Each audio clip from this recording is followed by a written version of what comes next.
Ladies and gentlemen, the show begins in 5, 4, 3, 2, 1, 4.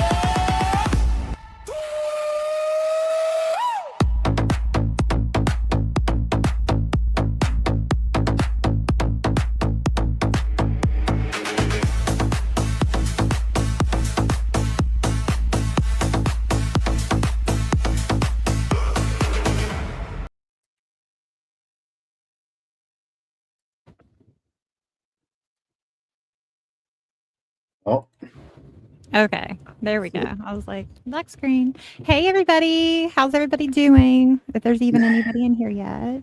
no, we're up to 4 people already. Oh, okay, cool. Yep. I got the ticker over here. Ladies and gentlemen, welcome to episode number 9, Loving Through the Fog. We're going to talk about Alzheimer's awareness. We're also going to talk about mental health. Yes, we are. And we actually have a lot to unpack. There's quite a lot that we have to talk about. Yes. Holding on and letting go. That's going to be a good one Yes. because there's so much in that. Yeah, Then the that weight- alone could be a whole show. Mm-hmm. Then we're gonna we're just gonna let the conversation just go as we normally always do. The weight we carry.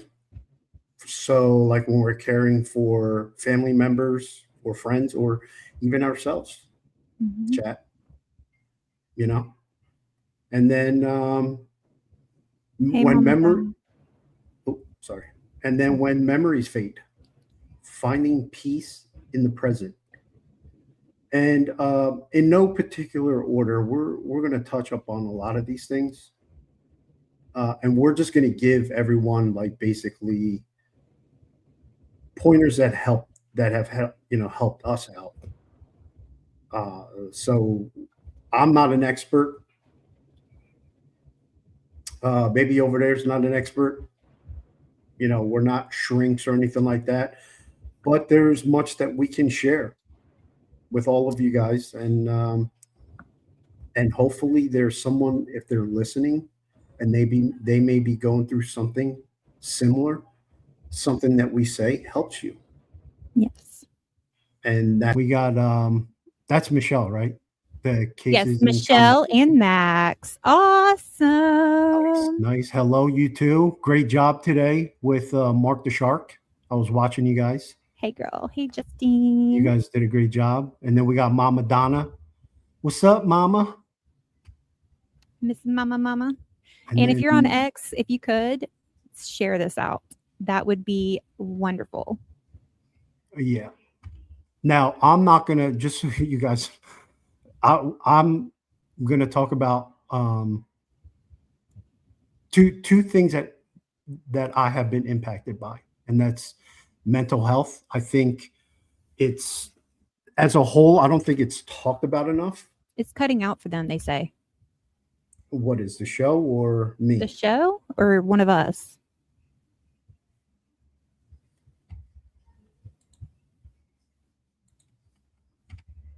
Let me see. Which one is? Which one?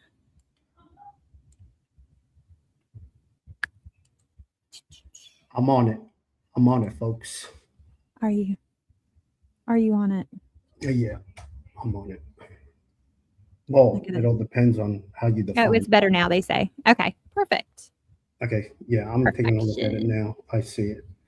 So, two big things that we want to talk about is, am I pronouncing it correctly? Alzheimer's? Is that how you say it? It's Alzheimer's. Alzheimer's. But just say old timers. Old timers. Okay, I'll Just say say old old-timers. timers. And mental health. Mm-hmm.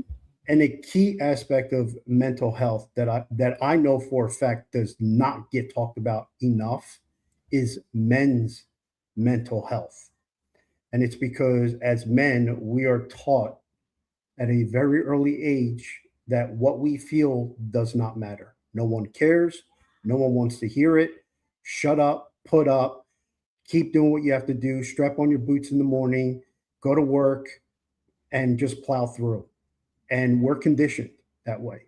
But as we have seen in the years, especially I want to say like the last 15 years, 15, about 15 years, like it's really become a struggle.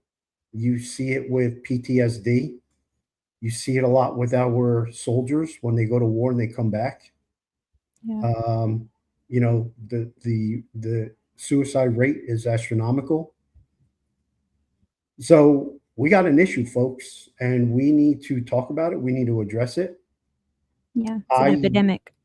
Yeah, I will share with all of you a story that's very near and dear and personal to me about mental health. One of the scariest things that I've had to deal with was my own brain for a good 4 months.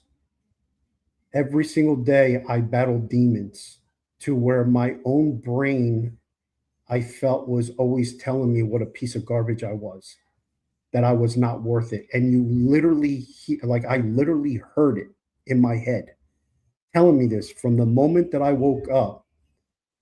I like wanted to just go back to sleep. So when you see people go into a fetal position or they're in bed all the time, that is legit.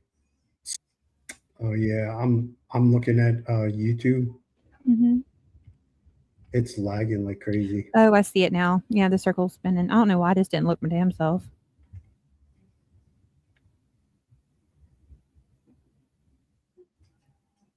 Okay.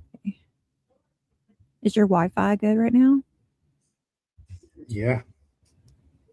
You know what I'm gonna do? I'm gonna Mhm. turn off my phone, take that off of Wi-Fi. That way there's less that it's taking. Yeah, Okay. because it is raining and stuff here, and people in South Carolina cannot drive for shit. So Damn, it's happening again. okay. Do you maybe want to reboot and start again? Yeah. Okay. Yep. Let me You're tell the absolutely chat. right, Libby. Demons and spiritual attacks. I need to Absolutely reboot. right. What's up, Rhythm and Clues? He probably can't hear you, honey. Fudge. That's okay. It's not a big deal. We can restart. Damn, we're up to 10 people already.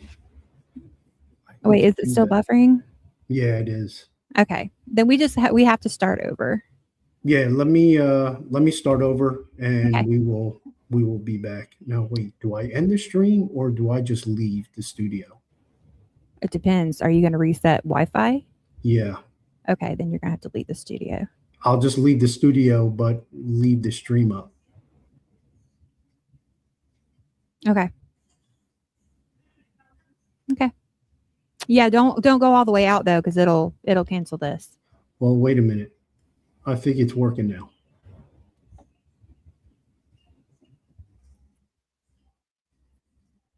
I haven't seen the buffering. Is it working, guys? I just hate to get halfway in the show and then have to reboot. Yeah, we're not going to reboot just yet. Hold on. Okay. I think it's working. It's okay. Mama Donna says it's working. Yeah, okay. Okay. Perfect. Thank Seems you. to be. Whew, Oh, thank goodness. okay. Yeah, it seems to be working. Okay. All right. All right, go on with your story, babe.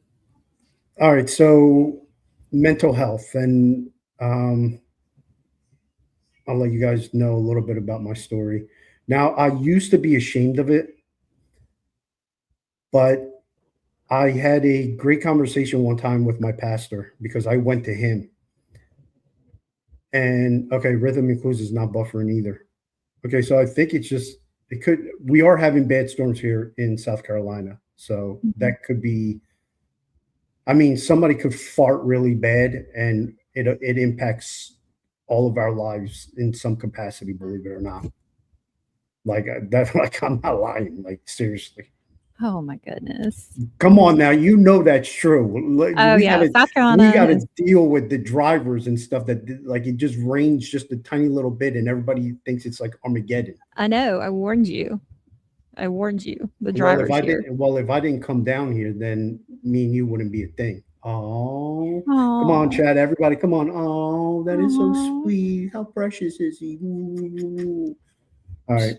Um, okay, enough of that mushy crap.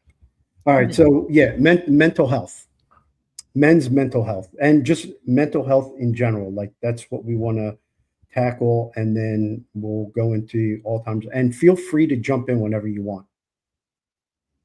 Okay, like I don't. Mhm. I'm not like, going to interrupt your story though. You go for it. Well, I'm gonna give a very like abbreviated version of it Okay. because if I go deep into it, it's just I don't want It's going to. to make me cry. You know what? Better you than me. Shut up. I'm going to So, get this man to cry for me. No, I'm just kidding. no. I'm just Oh kidding. hell no. Oh hell no. You We're ain't talking gonna into do a that. couple of things that he says No, hell no about. hell no. You ain't gonna ever see. I already texted You you know what the earlier. other thing. You know what the other thing is, but I'm gonna be quiet. Yeah, you're dangerous. Yeah, you're dangerous with your words and that cell phone of yours over there. Always taking pictures. That's a new rule. When I see you, that cell phone gets put down because you Yes, sir. always taking pictures. Whatever. No, don't. Well, you can if you want. I'll check it afterwards. Okay, so all right, my story. All right, where do I begin? Okay, I was at one point working three jobs. I was waking up at 3:35 in the morning, and I was going to the first job, and I was working at the first job until about 7:30 in the morning, and then my full-time job was like literally 7 minutes down the road. So it was a perfect fit, and I thought I could do it.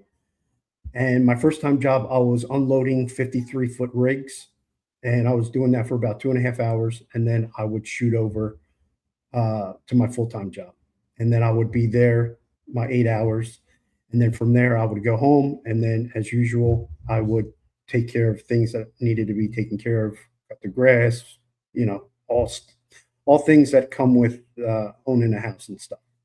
And I had my own family as well, and my situation was not good.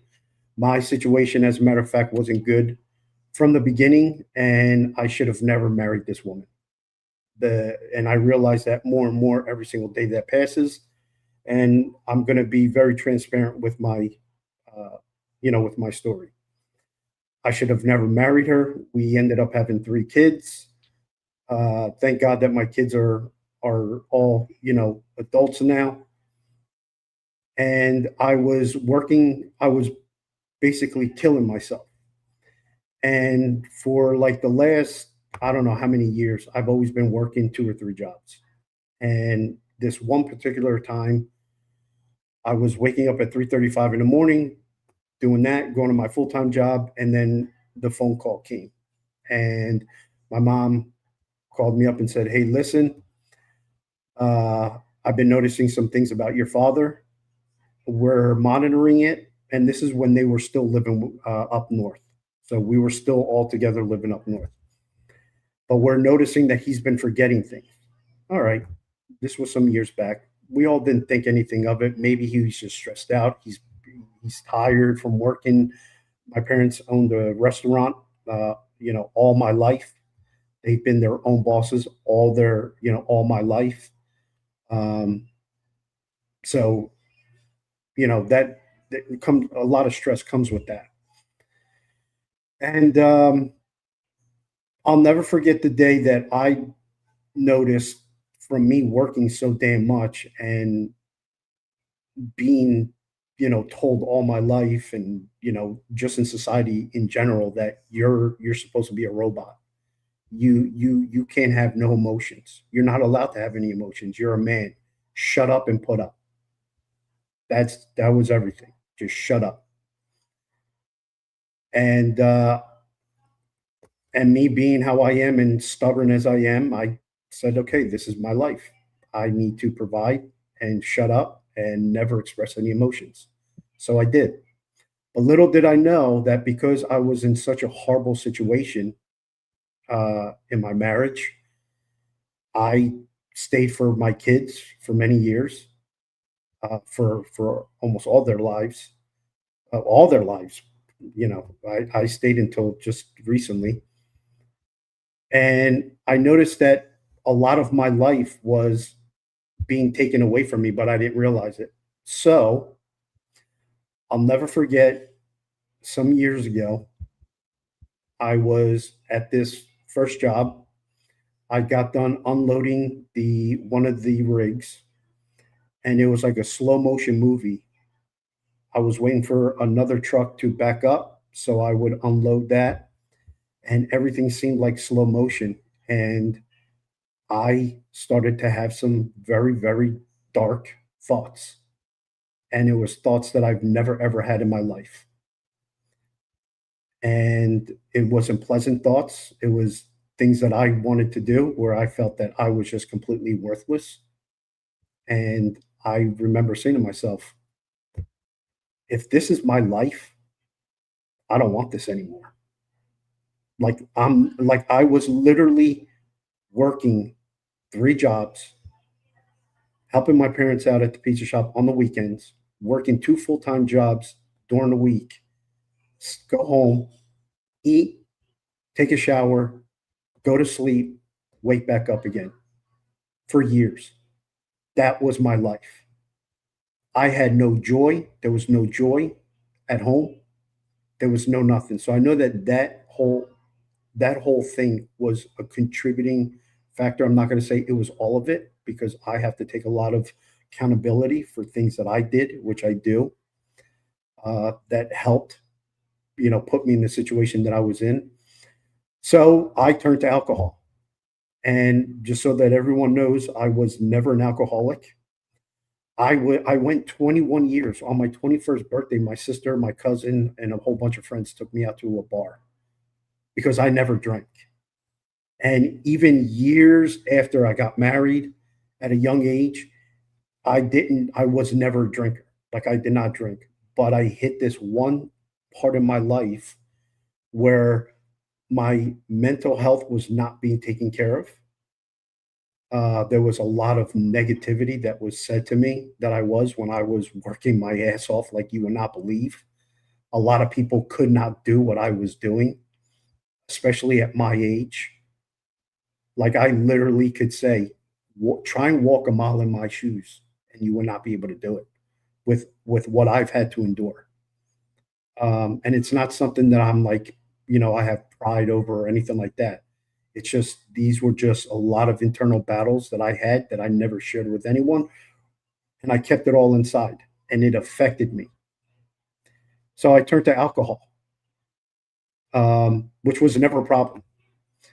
And it ended up to the point where I started drinking in my car, and I started living in my car, and I couldn't even be in the house where my kids were. I would literally only go inside the house to uh, take a shower, shave, or if I had to go to the bathroom, and charge my phone up, because my phone would charge quicker at home while I was taking a shower than charging my car. And I would always have bottles of vodka. I would drink bottles of vodka straight up, and I can drink an entire bottle of vodka and still function. But then I started to notice that it was physically harming me because I started getting shakes real bad. And one day, it was on a weekend, I got done drinking. I woke up in my car. I didn't realize it. I must have blacked out or whatever. And I was shaking like crazy. My first inclination was to go to the liquor store, and I was shit faced in the car. And I'm so glad that I did it. So it literally took me 5 minutes to call, well, to go on my phone because my hands were shit, my whole body was shaking, and I wasn't drinking. I had nothing to drink to put into my system to stop the whatever cravings or whatever the hell your body goes through. It's like a shock. Withdrawals. Yeah, like it's like a shock that your body starts going through because it needs that liquor. And I had no more. So I pick up my phone and it literally took me 5 minutes to go on Google and seek help. And thank God I was able to get in touch with someone. The first thing that I saw, I clicked on it because I knew that I was racing against time. I knew that there was something with my body that was not right, and I was racing against time. So I clicked it, I called it, quickly put it on speakerphone, spoke to the person. In 30 minutes, they had someone that was at my house. They said, try and go inside your house, pack up your stuff, and we're taking you to Manhattan. And I was like, all right, fine. I knew I couldn't say no at this time. I knew that I needed help to get me out of, to stop this down spiral that I was going in that was going to end up taking my life. So I did. They came and picked me up, and I went there, and I spent 6 days there. And then for like 20 days, I ended up going to another place called Blue Crest, which is somewhere up north, North Jersey. And I was there for 20 days. I hated it, but it was one of the best things that ever happened to me because I got to see firsthand other people that were in situations 10 times worse than me. There was a kid that at the time, he's been battling addiction since he was 12 years old. 12 years old, living underneath a like an overpass. Yeah, and living underneath, and his family totally like abandoned him and threw him out because they just gave up on him. And the horror stories that I heard. Now, again, this I was not an alcoholic. I was just going through a very, very difficult time in my life. And alcohol was was the thing that I used to help numb my pain.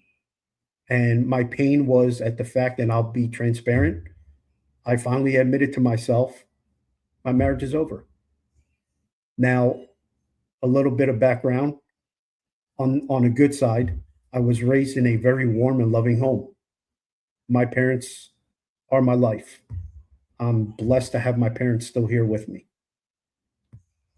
My parents don't even know a lot of this stuff that I'm sharing with you guys because they're going through something else that we're going to talk about in this show with Alzheimer's and my dad.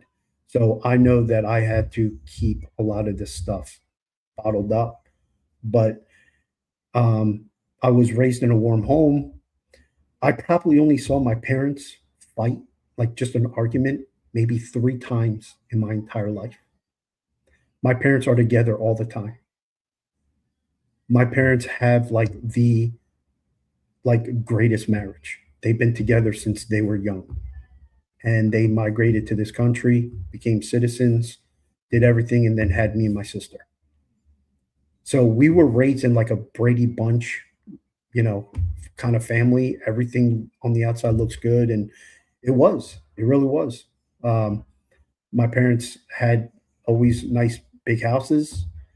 Um, my dad he's always working his ass off at the restaurant, providing for us, and my mom was stayed home, and then she would also go and help my dad out at the restaurant. So they were always together, always together. So it's not like I came from a messed up situation, abuse, alcohol abuse, like none of that stuff. I literally had to admit that my marriage was over. And because I was raised in such a warm, loving house, that knowing that my marriage was over and I was going to be the first one ever in my family to get a divorce destroyed me. I had to admit defeat. But that's how I thought then, because now I know that it wasn't defeat. Because as I grew stronger, and then I finally put my foot down and divorced her and filed for paperwork and everything, I'm the one that did everything. I realized that that was the best decision that I ever made in my life, because it also goes to mental health and narcissism and manipulation. And we're going to talk about that as well. And I have learned so much in maybe 3 years that if you're standing in front of me and you're a narcissist, you will never have a conversation with me, because I will see right through you, and and the stench of your narcissism and your manipulation will just skeeve me so bad I will turn around and not even have a word with you, because I can't stand that. And I know that that was another thing that I, at the time, I didn't know that was being done to me, that I had to get out of, because I see everything so clear now. And I'm not putting anyone down. Like, I'm not going to make this be like a bashing, because in a marriage, in a relationship, and everything, folks, let's keep it 1,000. It takes two to tango. So if you come to me with your problems, just know I'm going to be very objective. I'm going to keep it 1,000 with you. And I'm also going to want to hear the other side of the story as well, because I know that you standing in front of me, you're not going to be the same. I know that you had your things as well that you did that triggered him, or things that she did that triggered him. We're going to keep this all 1,000. So I'm going to keep it 1,000 with all of you. I am not a saint. I had my own things that I've done that I screwed up in, that contributed to me also being in that car and drinking. I had the power to not do that. But I love the way how it made me feel, and it numbed my pain to the point where I didn't feel it. But once the buzz went away, I had to go for another one, and I would keep buying. I would keep buying, keep buying, keep buying. It wasn't until halfway that I was at Blue Crest that I was like, I don't need to be here, but I'm going to still be here, because I want to keep hearing the stories. Because I knew that I didn't have a problem. Like, I'm not an alcoholic. I was never an alcoholic. I wasn't drinking for years. Like, literally, I went years and years and years and never even touched a drink. It was just this dark, dark time in my life where my mental state was so bad and so dark. And alcohol was the only thing that made me feel good. It was the only thing. This is why I don't judge anyone, because I see what I went through, and I know that there are other people that are going through things similarly, and there are people that use other things to cope with pain. That's why when you come into our community, I'm never going to judge. We're never going to judge you. We're going to accept you with open arms, because we're all flawed.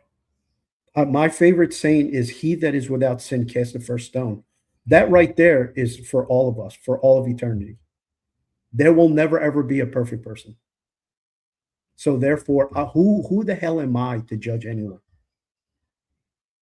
I'm a nobody, but I'm going to accept you with open arms, and I'm going to try and help you, and I'm going to try and do whatever, we're going to try and do whatever it is that we can to help you. So finally, to continue on with my story, with Blue Crest, got out of there, finally came back home, and I'll never forget the first day that I made it to, it's called Ascendant. I The lady shot me up, and they did blood work and stuff like that, and she told me, she's like, "Just so you know, God's watching out for you." And I looked up at her, because I would never expect anybody to say anything like that, at a place like that, especially New York. And she was like, "God's watching out for you." And she's like, "I can't believe how high your alcohol level is right now." And just so you guys know, when they drew the blood, hours already went by that I was already at this place. So it's not like I got there and then they did this. No, as soon as I got there, they started injecting me to reverse the thing, because I can't remember what it was that I couldn't remember what it was that they were putting into me medicine wise to reverse the damage, or to prevent like my organs from shutting down, because it was starving for that alcohol. It needed that alcohol. So, and this was hours later that they did it, that they did the blood work, and the lady was like, "You," the nurse there, she was like, "God's watching out for you." And from that moment on, one of the first things that I took with me was a Bible that my daughter got me. And then that's where a lot of my transformation to where I am today has led me. And I'm so thankful for that. And now, whenever I hear about mental health and people going through different things in mental health, it affects me. I have empathy and I have sympathy. And like my heart, I feel something in my heart physically for that person. And this is genuine. Like, I'm not doing this. I don't give a shit about clicks. I don't care about any of that stuff. Like, I really don't. Like, I really want people to get better. And I want this show, we want this show and these stories to be able to provide a passage for them. You know, a lot of you guys see, the tough me, the pictures or whatever, the me going to the gym. Yeah, I do all that. I did all that to save myself, because I'm just on a different level now as a man. I have very high expectations for men now, and what I think men need to do to survive, to be successful, and to be attractive, and to attract a good woman. My Crystal over there could tell you, because she's heard it. She knows I'm always going to be working out. She knows that I'm always going to be smelling good, trying to look good, dressing good, working my ass off, doing all these things so that I'm always attractive, in her eyes. These are all things that I believe that I have done that has helped me through a lot of the mental, you know, crap that I went through, and the alcohol crap. And I'll never forget. And let me just say this last thing, and then I'll open it up to everybody and introduce our two guests. Uh, I at one point felt shame to talk about this, and even talk about all this stuff to all of you guys. I never thought I would ever be talking about this, but it wasn't until I had that one conversation with my pastor, and I went to him. I remember I left work early, and I had an appointment set up with him, and he told me, "Don't have any shame. Don't feel any shame. You need to talk about your testimony, because talking about your testimony will help someone. The more you talk about it, the more it's going to help more people, and people need to hear your story. So don't ever feel shame, because I'm already forgiven. My God has already forgiven me for the things that I've done. And And now you I'm forgive on a yourself. yeah, and I'm on a and the war path that I'm on now. If you guys saw me 4 years ago and where I am today, you would think I was lying. Like, it would be a complete lie. And I'm not done accomplishing. Like, I have such a drive in me. It's unbelievable. And where me and Crystal are going to be heading with what we're building together, and just with just me and my life. Just it's incredible. And the most important thing that I want everybody to take out of this, if I can do it, and if millions before me can do it, whoever listens to this, you can do it also, and you have support. There are people that are willing to help you through whatever difficult times that you're going through. You're not alone. Don't ever think that you're alone. And with that, let's introduce our guest. To add to that, though, really fast, you have to want it. You have to want it, and you have to want it for yourself. Mental health is just like alcoholism in so many ways because I've been through both. Um, it's deafening. Like I mean, you just have to want it, and you have to be willing to ask for help. It almost seems like you can't go through one without the other. You can't. You know, in You some can't. aspect, you're suffering from some form of mental health, and then the addiction is the next thing after. Of course, yeah, because it numbs it. So like whenever you like when I got sober, it's not just you quit drinking. You have a lot of work to do, like a lot of work to do. You first have to like identify what it was that was causing you the pain to drink to begin with. You have to learn new techniques and ways to handle certain situations. You have to literally learn how to even interact with other people sober because you're not used to it. You really, as long as you take the time, you really will find yourself, and it's a beautiful, beautiful thing. It's less than 5 weeks, 4 years. I've completely said no to a drink and no to a cigarette. But I still battle from depression from time to time. Some days are worse than others. But I just try to get in the positive mindset. That's why like sometimes when I'm extra positive, like y'all might see on X, it might be because I'm having a bad day and I'm trying to change my mindset. And I'm trying to like rub that off on other people who might be going through the same thing. Hey, Miss Roxanne. Just because, it's all about, it's a mind game. All of it. It's a mind game. Mental health is not something to play with, is not something to take lightly. And so, no, some people need medication. I'm on medication. And I'm not ashamed of it. I'm on anxiety medication. I don't take it very often, but he'll tell you. There's been a couple times I had to take it, just to be around him at first, like just certain things you have to get out of your head, out of your comfort zone, and you have to relearn things. But it is the most beautiful thing that you can possibly, once you get there, it's enlightening. Your mindset changes. You want to tell other people, like, look, this is okay just because you're feeling this way right now. Or even in the middle of it, like I told you guys, about 6 months into my recovery, the devil was trying to beat me down, and he will still come at me, but in other ways, because alcohol is definitely not going to be that way. But he will try to come after me, to get me down with depression and stuff, and try to get me not to do this or not to do that that's beneficial for me or my family. And you just have to say, shut the hell up, devil. I'm going to do this, and I'm going to feel great about doing it. And then once you get it done, you feel great. You feel accomplished.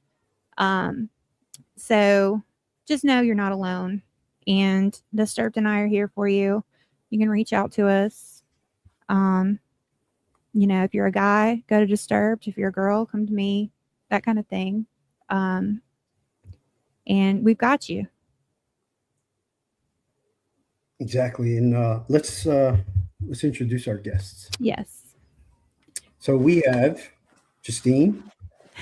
Ashley. Yeah. Hello. And Hey, hello. Justine. Welcome to the show. And then we got Ashley. Yay. Thank you for having me. You might stick around this time for a little bit. Yeah. Let's see if you get yelled at. Don't be too loud. That's all right. We love you, Ashley and Justine. I'm always talking about you, girl. Justine's got a good heart. So I don't know how much you guys have caught. Literally just since I've come on. Oh, that's nice. I was listening the whole time. So. Oh, good. You can fill me in then. So, Justine, is it true? Like you do have a lot of background in mental health, like the whole Psychology, like sociology. psychology and stuff like that. Yeah, so I have my bachelor's in psychology, and I also, uh, like 657 or 58 days sober myself. So both ends. Congratulations! Congrats! Yes. Thank you. October 14th, right? 15th. 15th. Okay, I was You were super you close. did the credit. You did the credit. Okay. She will be 2 years. So Definitely. everybody, yay. See, That is freaking awesome. You know, once you hit that 2-year mark, it's like it only gets better. It only gets easier. I hope so. Are you still struggling with cravings? No, but I had the 2 weddings this weekend. So literally Friday night and Saturday night, it was just basically Yeah, everywhere. drinking. Yeah. So, if I'm avoiding it, obviously I do YouTube, and so it's not really a thought in my head, but when you're around people and that's all they're doing, kind Yeah. of is like, that sounds nice. That's as far as it really goes, but I can play that tape forward. I know where that leads if I pick up that one drink. So, Yes, ma'am. Yeah, see, some people can be around it and some cannot. I'm just one of those where, it doesn't, like, I'm completely over it. Like, you can try to shove it in my face and I'm going to throw it in your face. So, It's like you said. It's like you said before, Crystal. You worded it, and I was going to reverse it. It's like mental health. What you said, mental health doesn't play or something, or something like that. It's like mental health plays with you. You know what I mean? Like you don't play with it; it plays with you. yeah. And yeah, Ashley, because I know you've had a lot of problems and stuff with that as well. If you want to share anything, you are welcome. I've got one heck of a story. go for it, brother. Share it. Let it out. If it feels There's therapeutic, do it. there's certain things I can't. Well, you can Share. share whatever you want if you want to share anything at all. That's completely up to you. And if you don't want to do it today, then maybe you can do it another day. That's okay too. Oh well, one day. Yeah. All I can say is I've been battling it ever since I was about 13, and I'm now 41. So Battling for the viewers. depression. Yeah. Okay. Yeah. It comes on strides too. Like one day it might be just so you're just a little bit down. You're kind of in the blue. And then, you might be okay for a few days. And then bam, it freaking hits you like a ton of bricks. And, you can either choose to freaking lay there and feel sorry for yourself, or you can get your ass up and get something done. And that's the way I try to think of it. How do you cope, Ashley? I So see it what, in sorry? your eyes. How do you cope? Don't know. Trust me, I've thought about every possible avenue out of here. So if there was a nice thing that you could take at night where you just went to sleep and didn't wake up, I'd have done it a long time ago. I don't have what other people have to end themselves. I don't have that part in me. But if there was a nicer way to do it, it would have been done a long time ago. And if it wasn't for, this now, YouTube getting into this, I suppose, is sort of... It's helping. Sort of helping, yeah. Yeah.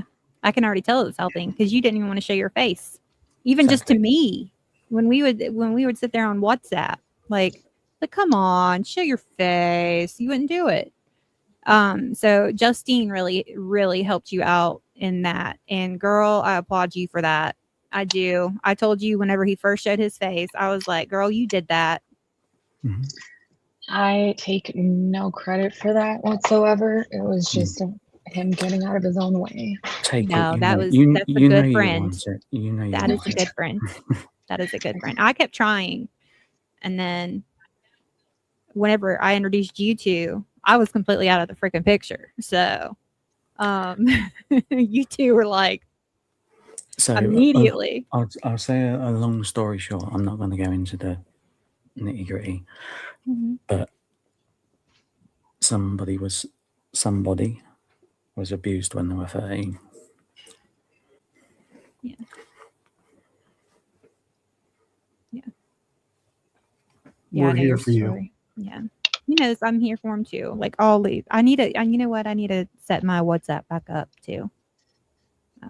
And I'm here for you. And I'm here for you. If you ever Mhm. want to talk, you can send me a message and I will find time for you right away. And I Appreciate it.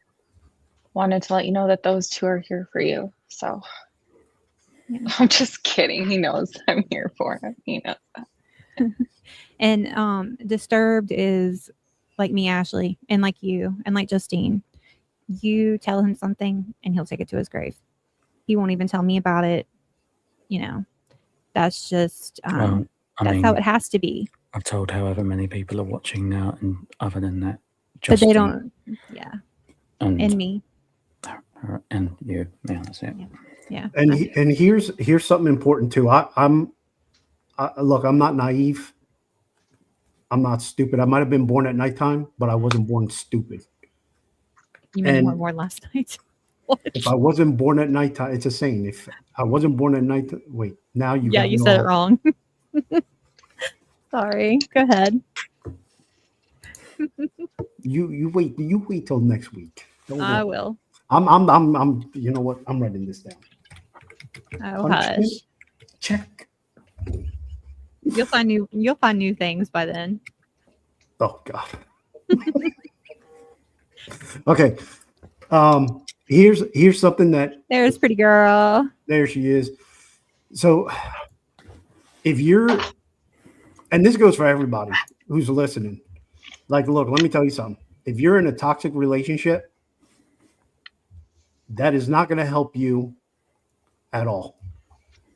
Mhm. Because the only that's going to contribute to your depression. It's going to contribute to the pain that you're feeling. It's going to keep suppressing you. And when you're in a situation like that, just like I kept telling myself, I had to do so many things to get out of what I was going through. And I knew that eventually I had to get rid of the biggest problem. That was because that was a contributor. It wasn't all of it, but it was a big contributing factor to it, and I got rid of it, and it was the best decision that I made in my life. Mhm.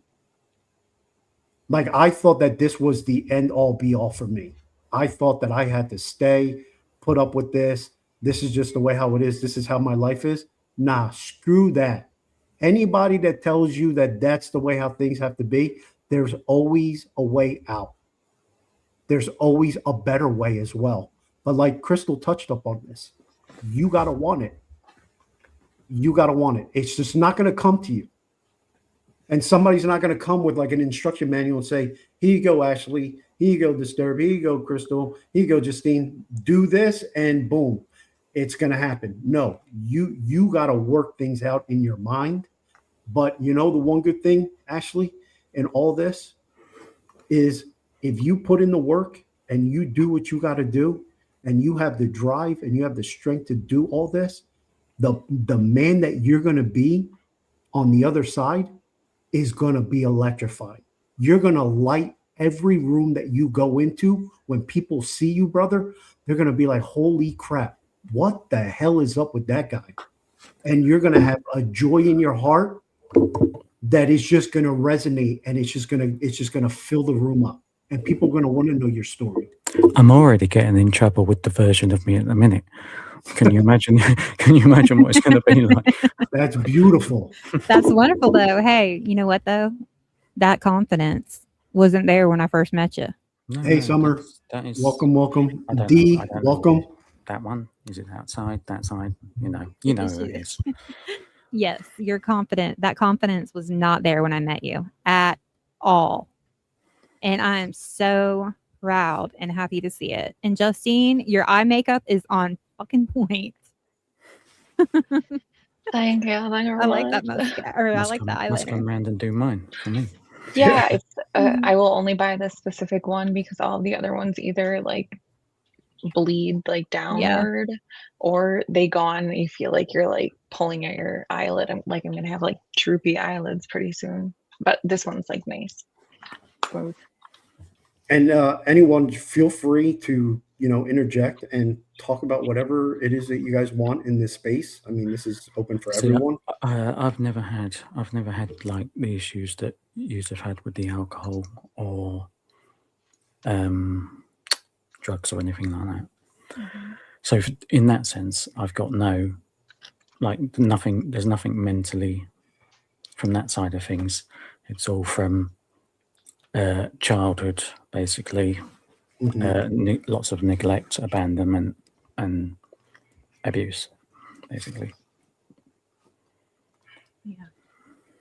One day at a time. Yep. Control today.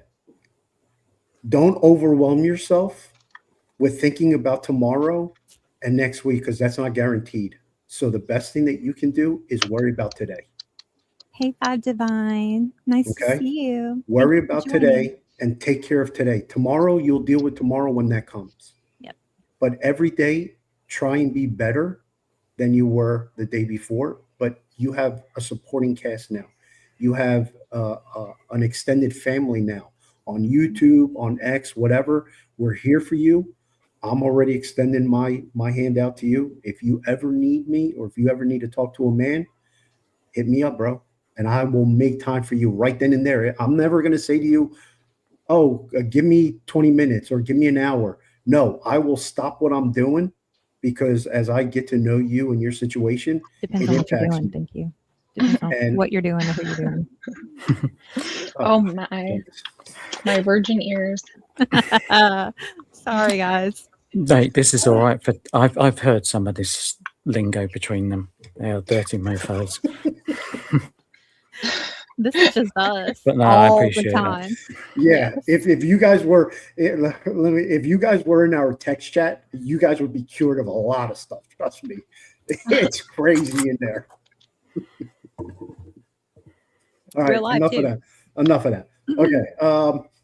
So yeah, just if you ever need to reach out, because it's easy for me to talk with another man and help them out. With women, it's different. Like this is where Justine is. You have a background in psychology See, and that I've stuff, I've so always, you understand more. I've always found it easier to talk to a woman for some reason. I don't know why. Yeah, it is for him, definitely. Yeah, that's Sometimes good. it is. Sometimes it That's is. fine. If that works for you, then It's either a woman or my brother. Yeah. Yeah, and that goes with a lot of the stuff that you went through too in your past. I think that stems a lot of that. But to my life, 30 minutes or less. Anything longer is just bullshit. hey, what's up? What is make you your- uncomfortable? Welcome.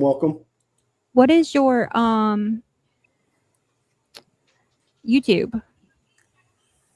In mine, Angel Eyes, would you mind dropping everybody's everybody who wants to? Oh yeah, put it in the Yeah, private chat. Angel should know. Yeah. No, he can just put it in the chat. He's a mod.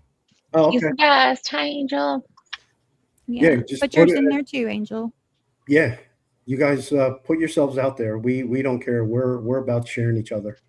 Oh God, that sounded so. Yeah, we're not sharing each other, but we're all about helping promote. I'm not sharing shit. You hear Yeah. me? That came out wrong. I'm sorry, chat. Oh, Y'all know what I meant by that. sorry, My bad. Crystal. Damn. Yeah, sorry, babes. Yeah, so like the biggest thing for me was What's when that I you're was- puffing on? Jamaican Woodbine stuff, is it? What is it? Oh, it's The regular vape. Yeah. It's not. I can't smoke marijuana. I've Yeah, said that neither. before. Yeah, neither. No, I can't either. I cannot smoke that shit. I mean, you the- could. The last time I did it, a white deft. It was a long time ago. The biggest thing for me was literally waking up in the morning, and this was the scariest thing of what I went through. And my phase was small because again, I was not like an alcoholic back then. I didn't come from a traumatized background. I came from the greatest fit. Like, God blessed me in so many ways with my family and stuff like that, and my upbringing and all that stuff. Like, I had it all. So like this was just a very stupid decision that I went through that brought me down to a dark phase, to where the scariest thing for me was, for that period of time, and I didn't share this with no one, was literally waking up every single morning, and as soon as my consciousness hit, was my brain telling me that you have to be depressed. You are a loser. You're no good. Stay down. Stay down. That's where you belong. End it. This life isn't for you. Uh, and the drinking would help take those thoughts away, and it would numb me, and then all my problems went away. But little did I know that I was only making more problems for myself. Yeah. Yeah. But by the grace of God, and I don't mean to get preachy, and I'm not getting preachy, and I'm never going to tell anyone to convert or anything like that. I'm just telling you my story. By the grace of God, he picked me up, dusted me off, and said that your work is not done. I'm not done with you. Yep. Amen to that. And I really want to touch as many lives as I can with my story and helping people, including you, Ashley, in whatever capacity that can be. Mm-hmm. I appreciate it. Yeah, we have a platform and we want to use it for good, period. Check it, Crystal. Oh, is that here? I'll check it on my phone. I think she's referring to her YouTube page. No, not his. I think he's talking about I'll Make You Uncomfortable. Is that? It's not letting me click it.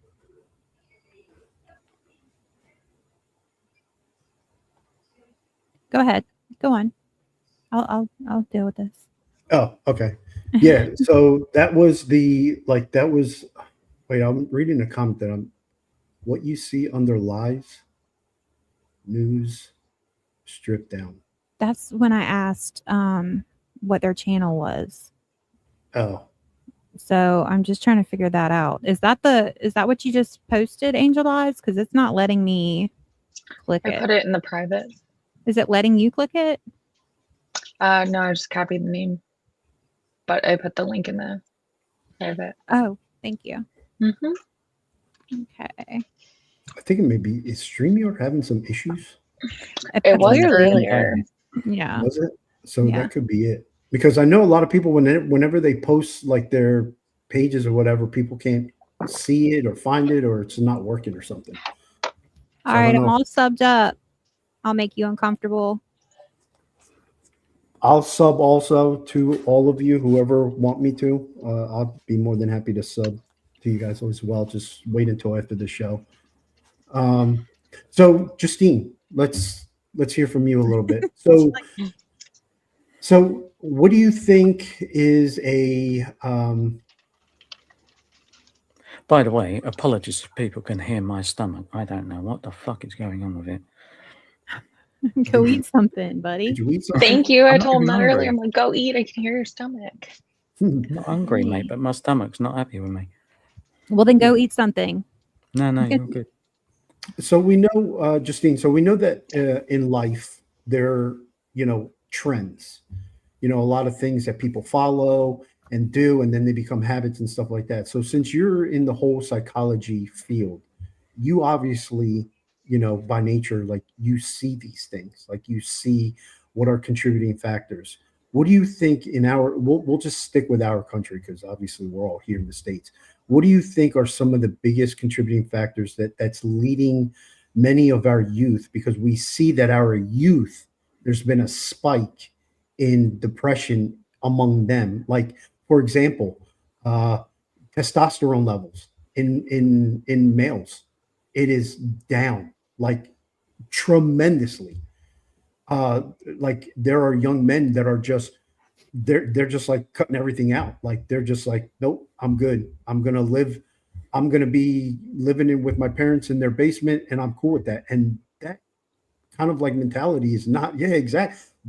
A lot of OGs were like, that's not good, you know? So what do you see in the field that you're in studying, uh, from all that you're learning? What do you see are some of the key contributing factors to, the decline in mental health in our country? Can I make a guess? Yeah. Is it the parents? Yeah, we In suck. the food they eat? All the what is it? Preservatives, No, not preservatives, but the NGOs, no. Chippy jabs. The injection, or not the injection. Shit. The Chippy steroids. jabs.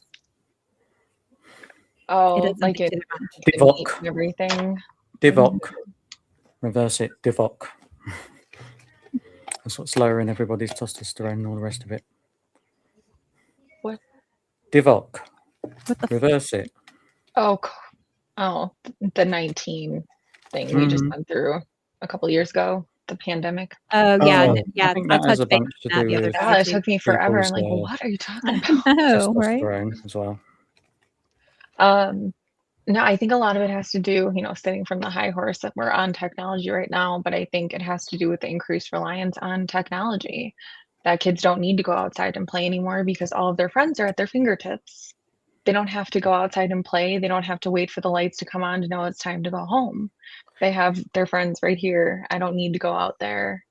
And I think it's also the parents being increased, worrying. We see all the shit that's going on in the world. We Well, see this is it. all the scary things. We don't want to send them out into the world. So we're trying to protect them as much as we can. So I think it's a little bit of both, but kids are staying home more nowadays and not wanting to go anywhere. Like a lot of parents will just palm kids off with their tablets or whatever, rather than actually spend quality time just to get some time for themselves. They'd be like, just do that. Here you go. My- Do that. You got an hour. Diet kids is a prefer to go contributing factor. outside. They prefer to go outside and play with their friends. I mean, I don't know what But it was they'll like do for you. both. But I if don't know given what it the was like for you back in the day, but Jesus Christ, I used to have to bike miles and miles and miles to school and back, right? And then Was it uphill after both school, ways? actually, it was uphill one way, downhill the other way. So it's fine. but then I had to bike back uphill to go and knock on my doors, knock on my mates' doors. You didn't have your mobiles or anything else, so you could be biking 3-4 miles. You go to their door, and their mum would just palm you off and go, "Oh yeah, they're not here." You're like, "All right, fuck." You know what I mean? Crazy. Whereas now you can just go, bop, bop, bop, meet you at so and so. Yeah, but I think a lot of the foods, like you said, they're doing, Americans, the world, we're impatient people. The meal proportions are not what they should be. It's supposed to be like a deck of cards for any piece of I would protein love or your meat. portions, honestly. That's why we're fat. As long as it's the right stuff, just meat. No, just That's meat. why we're fat. Like your meat rationing is on point. You come here and you get skimpy freaking ear rolls worth of meat, mate. He It's had me take a disgusting. picture. I went to Subway and he had me take a picture because he wanted to see how much meat they put on the sandwich. He was not so impressed with them though. No, Subway I sucks. think Subway's a generalized thing across the board. Yeah. Yeah. So I don't know. What was I saying? Food. The food. Oh the yeah, food. the sizes. And we're an obese country, but as far as the depression increasing, I think the stigma is decreasing, which is allowing people to come out and say earlier and more often that they're having feelings of depression. I think that stigma going away, that, mental illness is a choice, just like addiction's a choice, just like alcoholism is a choice. I don't remember checking that box one day saying, I want to drink myself into oblivion and then wake up and do it again the next day. I don't remember, saying yes to that on the checklist of life. But I don't know. They're doing better because we know more about it. Like, better, you do better. And I remember when I was growing up, I was a teenager and I had told my dad, I was like, I'm depressed. And he goes, "You're not depressed. You're not depressed. You're just sad," or something stupid like that. Right. And I love my dad to death, but I remember being like, okay. So I didn't seek any treatment after that forever. I just got put on antidepressant like 6 months ago, and it was because I had finally said, "Okay, I need to put myself on something because I'm tired. I don't wanna do anything. I don't wanna get out of bed." I didn't wanna do anything, and now my life is, better than it's been in a really long time. So, just about Good. changing things that you can, when Yep. you're ready to. Yep. I'm, Mindset. s- I'm surprised, to be honest, It's all because about the mindset. your mindset was clearly quite strong to come off the alcohol before you went on antidepressants. I was on antidepressants and drinking. So, excuse me. No, I'm That just doesn't saying, matter. like That doesn't matter it's Yeah, it's usually usually the other way around, isn't it? yeah. Like to come off to stop that yourself of your own doing without any chemical, you know. Well, I did get a shot to help me to curb the, like, drink craving. They have that Vivitrol shot now, which not only does it make you very sick, but that was after I took myself into, detox. I just did the 72-hour thing, and a I lot did of people everything. don't realize this, but alcohol withdrawal detox is Can kill you. like one of the only things that when you're coming off of it, it can actually kill you. So do it Is that safely, people, is under that because of supervision.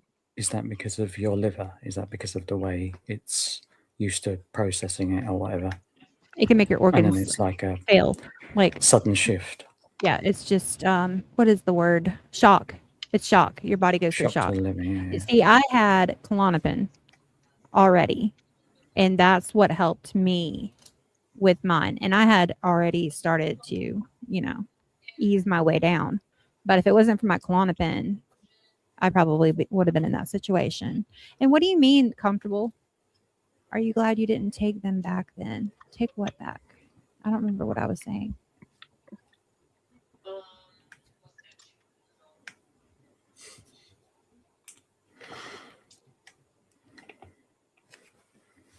I don't know. Stop. But yeah, so it's alcoholic ketoacidosis. So basically, yeah, it's a shock to your system. The pills. Ketoacidosis has to do, like, diabetic ketoacidosis happens. I'm trying to look up what it actually means, but that was the first thing that came up. So let's find out what it means. Yeah, I had whatever the shocks or the shaking is. I don't know what or what that's called, but I know that when they took me to, wow, this is the first time I'm actually opening, like talking about this, like it's no big deal. But like as soon as I got there, Crystal, let's both mute. they started shooting me up with some kind of medicine that prevents my body from going into like shutdown mode, like my organs and stuff, because of the amount of alcohol that I've been putting in my body, and then all of a sudden just stop, which is crazy because the lady told me that if I would have waited one more day, she said that they would have found me in the car dead. Yeah, so it's basically from lack of food, drinking, vomiting. So it really just shocks your system and it doesn't know what to do because you're so used to the alcohol like filling you up that when you come off of it, your body is just like, what the fuck is going on? But yeah, that's what just causes uncontrollable shaking, which I didn't have, but there was a girl that was in there with me that I couldn't believe how bad her DTs were, delirium tremens, if anyone doesn't know what that is, but it's shaking from drinking. I know you had said that you had been shaking.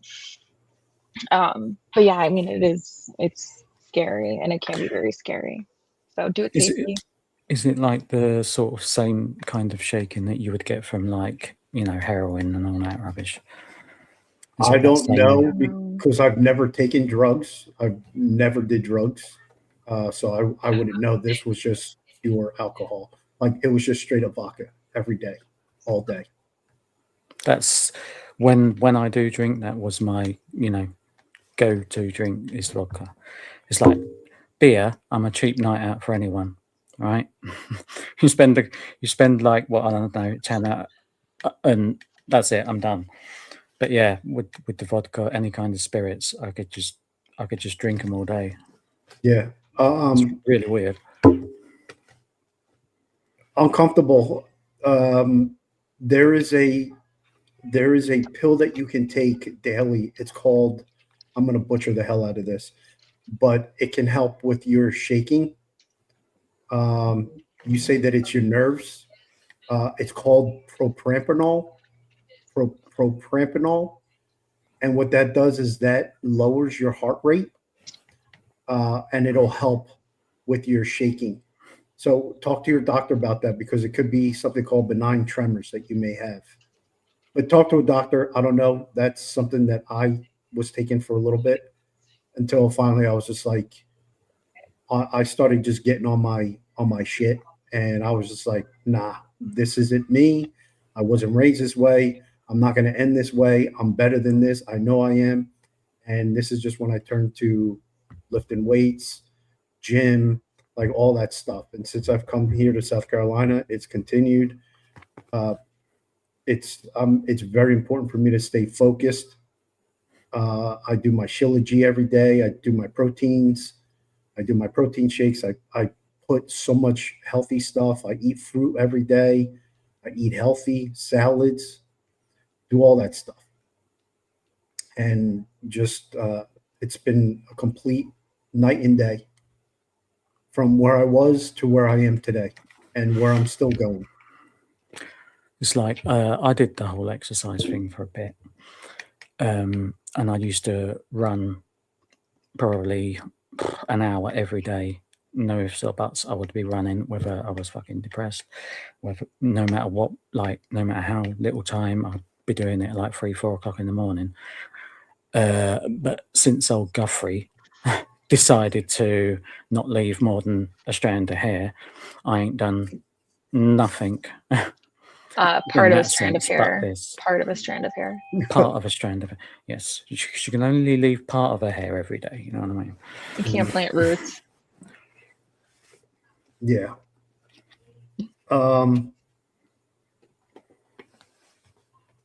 We are seeing everybody's channels. You're seeing everybody's channels, right?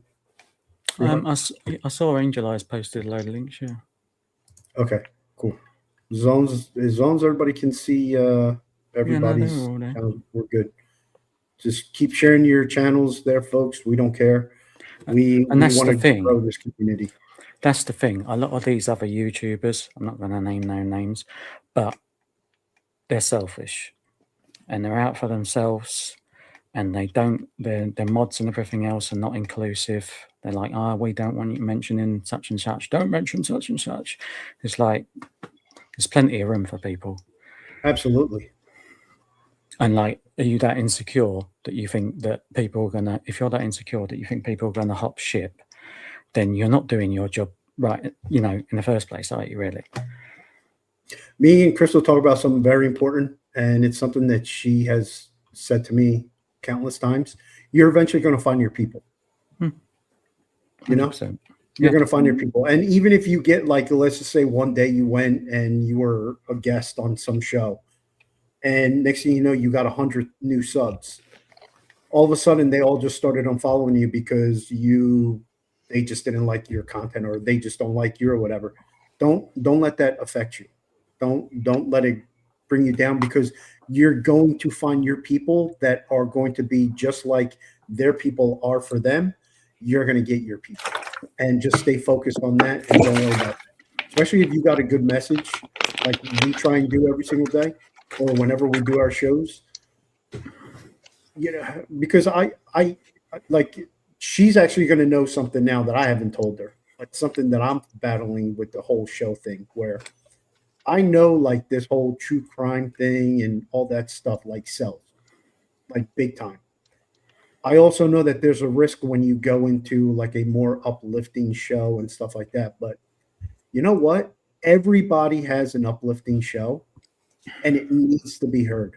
So, we'll use this platform to talk about that true crime stuff. We're still going to talk about all that stuff.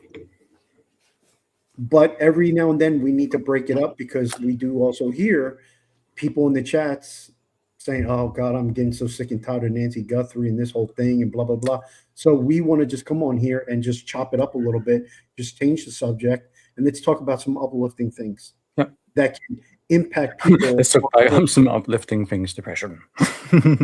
Well, I mean, look, No, it's getting over I know what depression you and mean, getting though, yeah, I know over what you mean. addiction. yes, exactly. And the stories that are behind it that have led you to be in the spot that you're at now, which is better than you were yesterday. And that's how you got to look at it. Every step forward is good. You're doing something right. Especially you, Ashley. Every single day that you get by and you don't have those thoughts, whatever they may be, that's good. And let's dive deeper into this. Let's talk about manipulation. Let's talk about toxic relationship. Let's talk about toxic people. You're muted. Crystal. And let's talk about making yourself happy. Yes, exactly. If you're unhappy, make yourself happy. It's not as hard or as difficult as you think. Set a goal. Start off real small. Set a goal. Conquer that goal. Keep doing that. Keep doing that every week. It can be this small. Y'all saw me on X. I was like, okay, I'm going to hit this number by such and such day. I mean, it was a small goal, but it was a goal. And just like little things like that. And then you can start making your goals bigger and bigger. And then you just freaking kick ass at it. That's like a year ago, I would not have seen myself. Like I would have not pictured myself actually getting on YouTube and talking to people as much as I wanted to get my story out there. I never in a million years envisioned it for myself.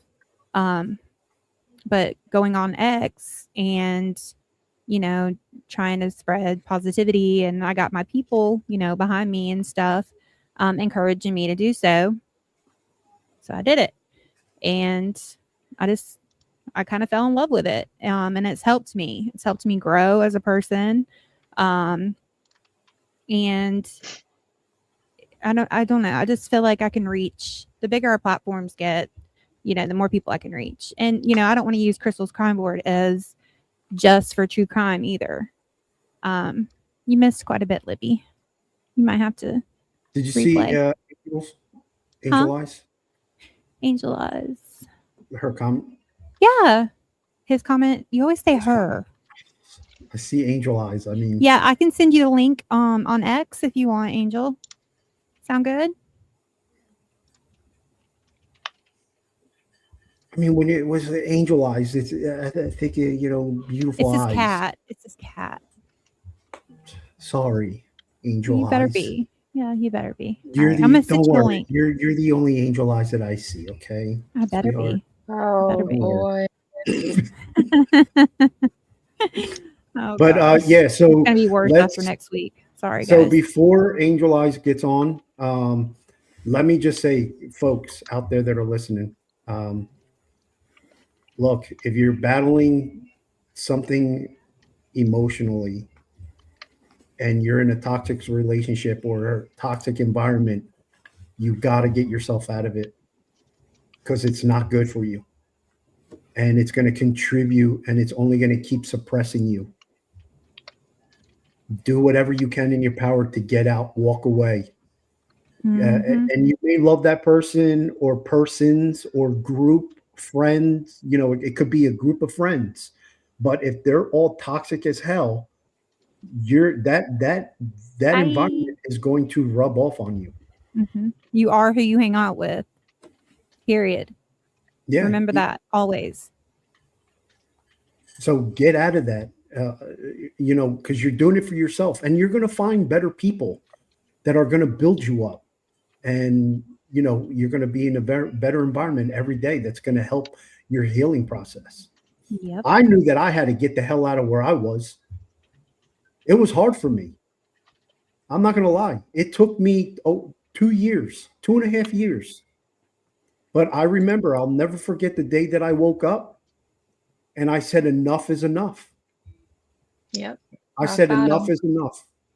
because me thinking about it wasn't changing my situation. Right. My Nothing situation changes was if nothing changes. exactly. It was still getting worse and worse and worse and worse. But I'll never forget that one day I woke up and I said, enough is enough. And I strapped on my boots and I've been kicking ass ever since. And Sure have. and sometimes you got to do that. And it was the best decision of my life.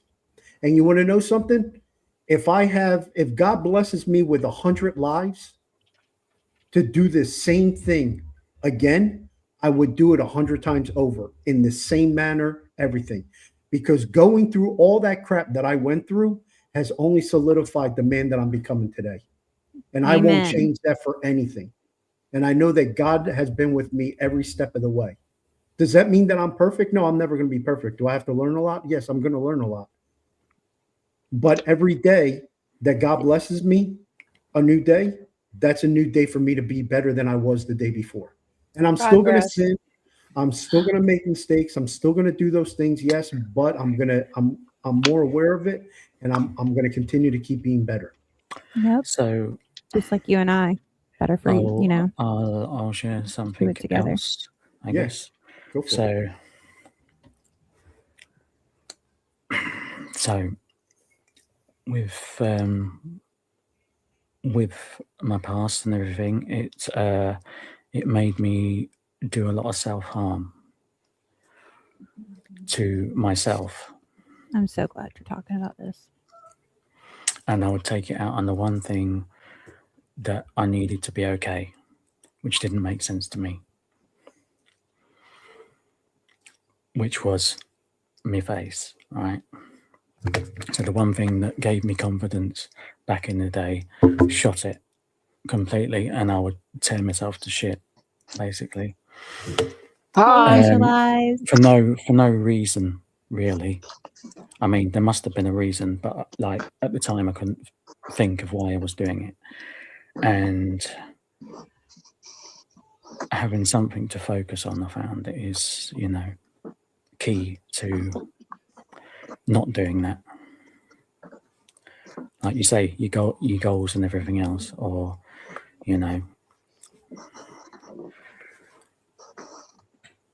someone. Yeah. Amen. I'm glad you're talking about it. Amen. And whoever that person is that's helping you, obviously Justine has been a big, huge help. Keep relying on her. That's the person. Keep Y'all relying. lean on each other. Lean on each other. Exactly. And Justine, you're going to be blessed because of this. Well, I'm sure he helps her too. That's why I say lean on each other. Yeah. Because, if you can find that person that you can like completely confine in, like 100% without judgment, that is your person. Like, it doesn't have to be romantic or anything like that, but that is your person.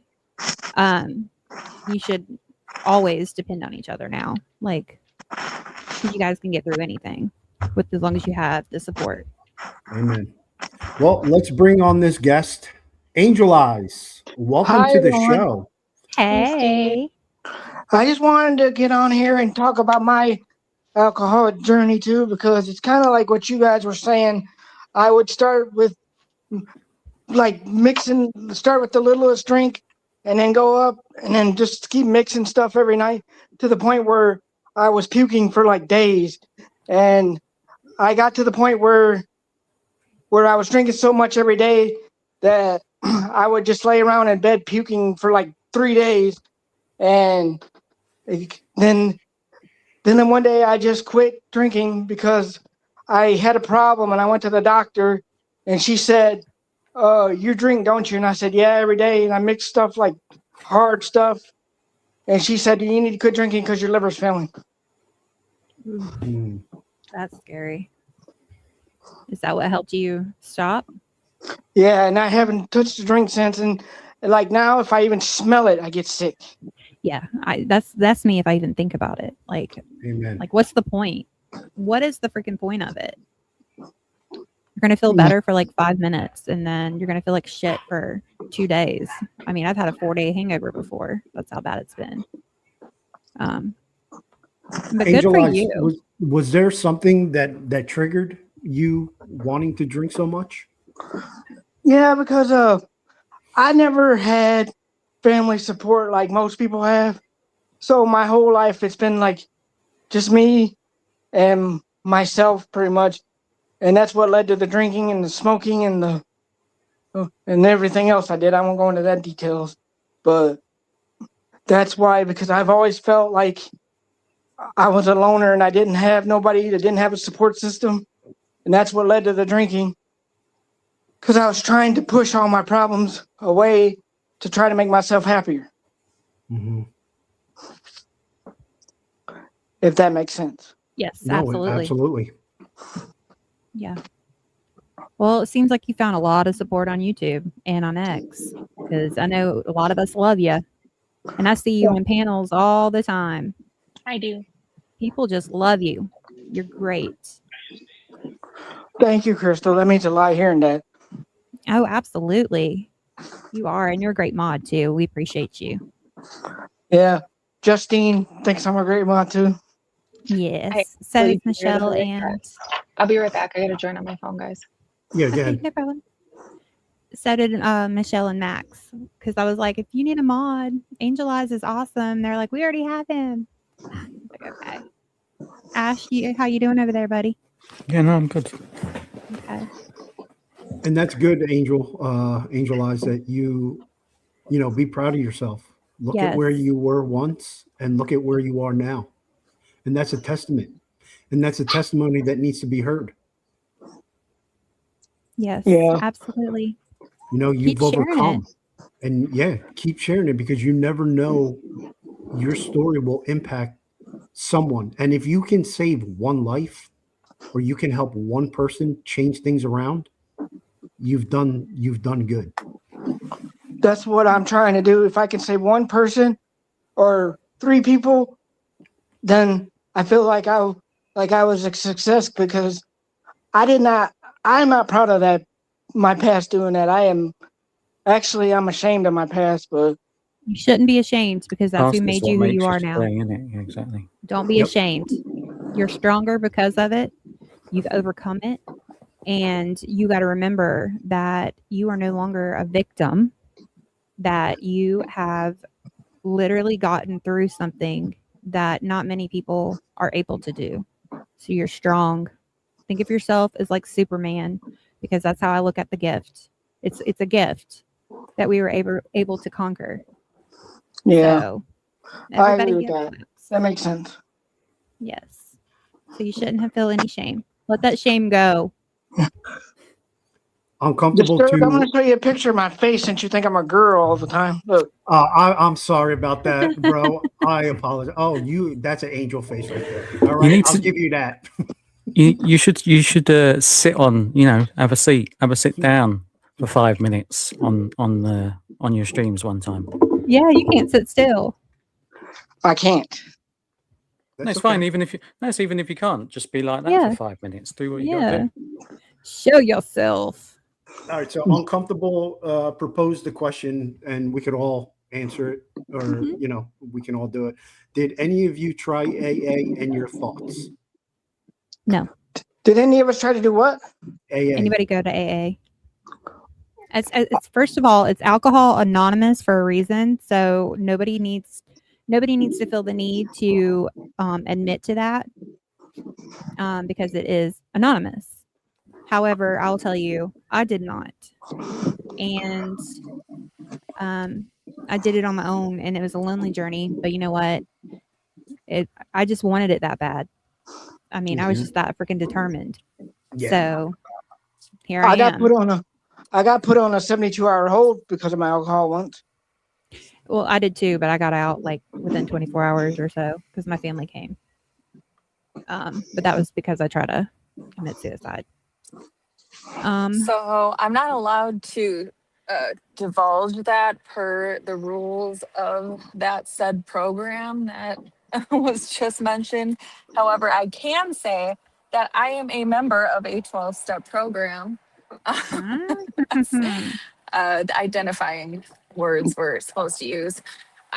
But yeah, I started doing that actually while I was still drinking, and I was going to meetings and I was still drinking, and I mean, I know this is shitty, but it's just part of the story, right? But I was celebrating milestones that weren't mine to celebrate. I was picking up chips that weren't mine. And then I hit that rock bottom point where I knew I needed to make a change in my life. And so then I had to come back and I made an amends to the group and I came clean. And I was bound and determined to earn all of those that I didn't earn the first go around. And once I hit, 7 months or whatever it was, then it just became easier after that. There are lulls where it gets really difficult sometimes, but I would say probably haven't even thought about wanting to pick up a drink in well over a year. So I would Good. say it helps. I don't go as often as I used to, but I like But you it. know it's there if you do get the urge. Yes, exactly. And they have them online now. You don't even have to go be uncomfortable in person. You can go to there's an Everything AA app if that's what you're into, if you want to be a member of a different 12-step program. I don't know what the rules are with that. But anyways, there are apps that can help you. There's a meeting guide app that'll show you. And if you go to OIAA, it'll have all different meetings, different time zones, different countries, different languages, 24/7, 365 days of the year. You can get a meeting online at your fingertips any time of the day or night. So the resources are there. Yeah. Brady was telling us that when we had him on our live, when he was sharing his. Yeah, I liked his story. Seemed like a nice guy. Yeah. He's older than you. Guy, man. I know I called him a kid and I was gonna say that felt really weird. To answer the question from Uncomfortable, I did not, when I was in Blue Crest, which is like not a halfway house. It was a house that I had to go to, and I was there for like 20 days. I was able to leave 6 days early. We would, there was I can't remember how many days a week we had to go to AA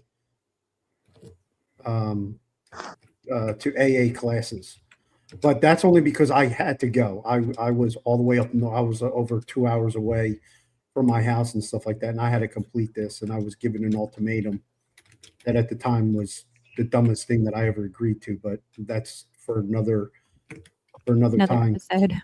Yeah. So I did, but I remember when I would be sitting at these some of these AA classes, I knew that I didn't need to be in there because again, I was not an alcohol. It was just a stupid decision that I made in one of the most troubling times that I've ever had in my life, the only time that I had in my life, and I turned to alcohol.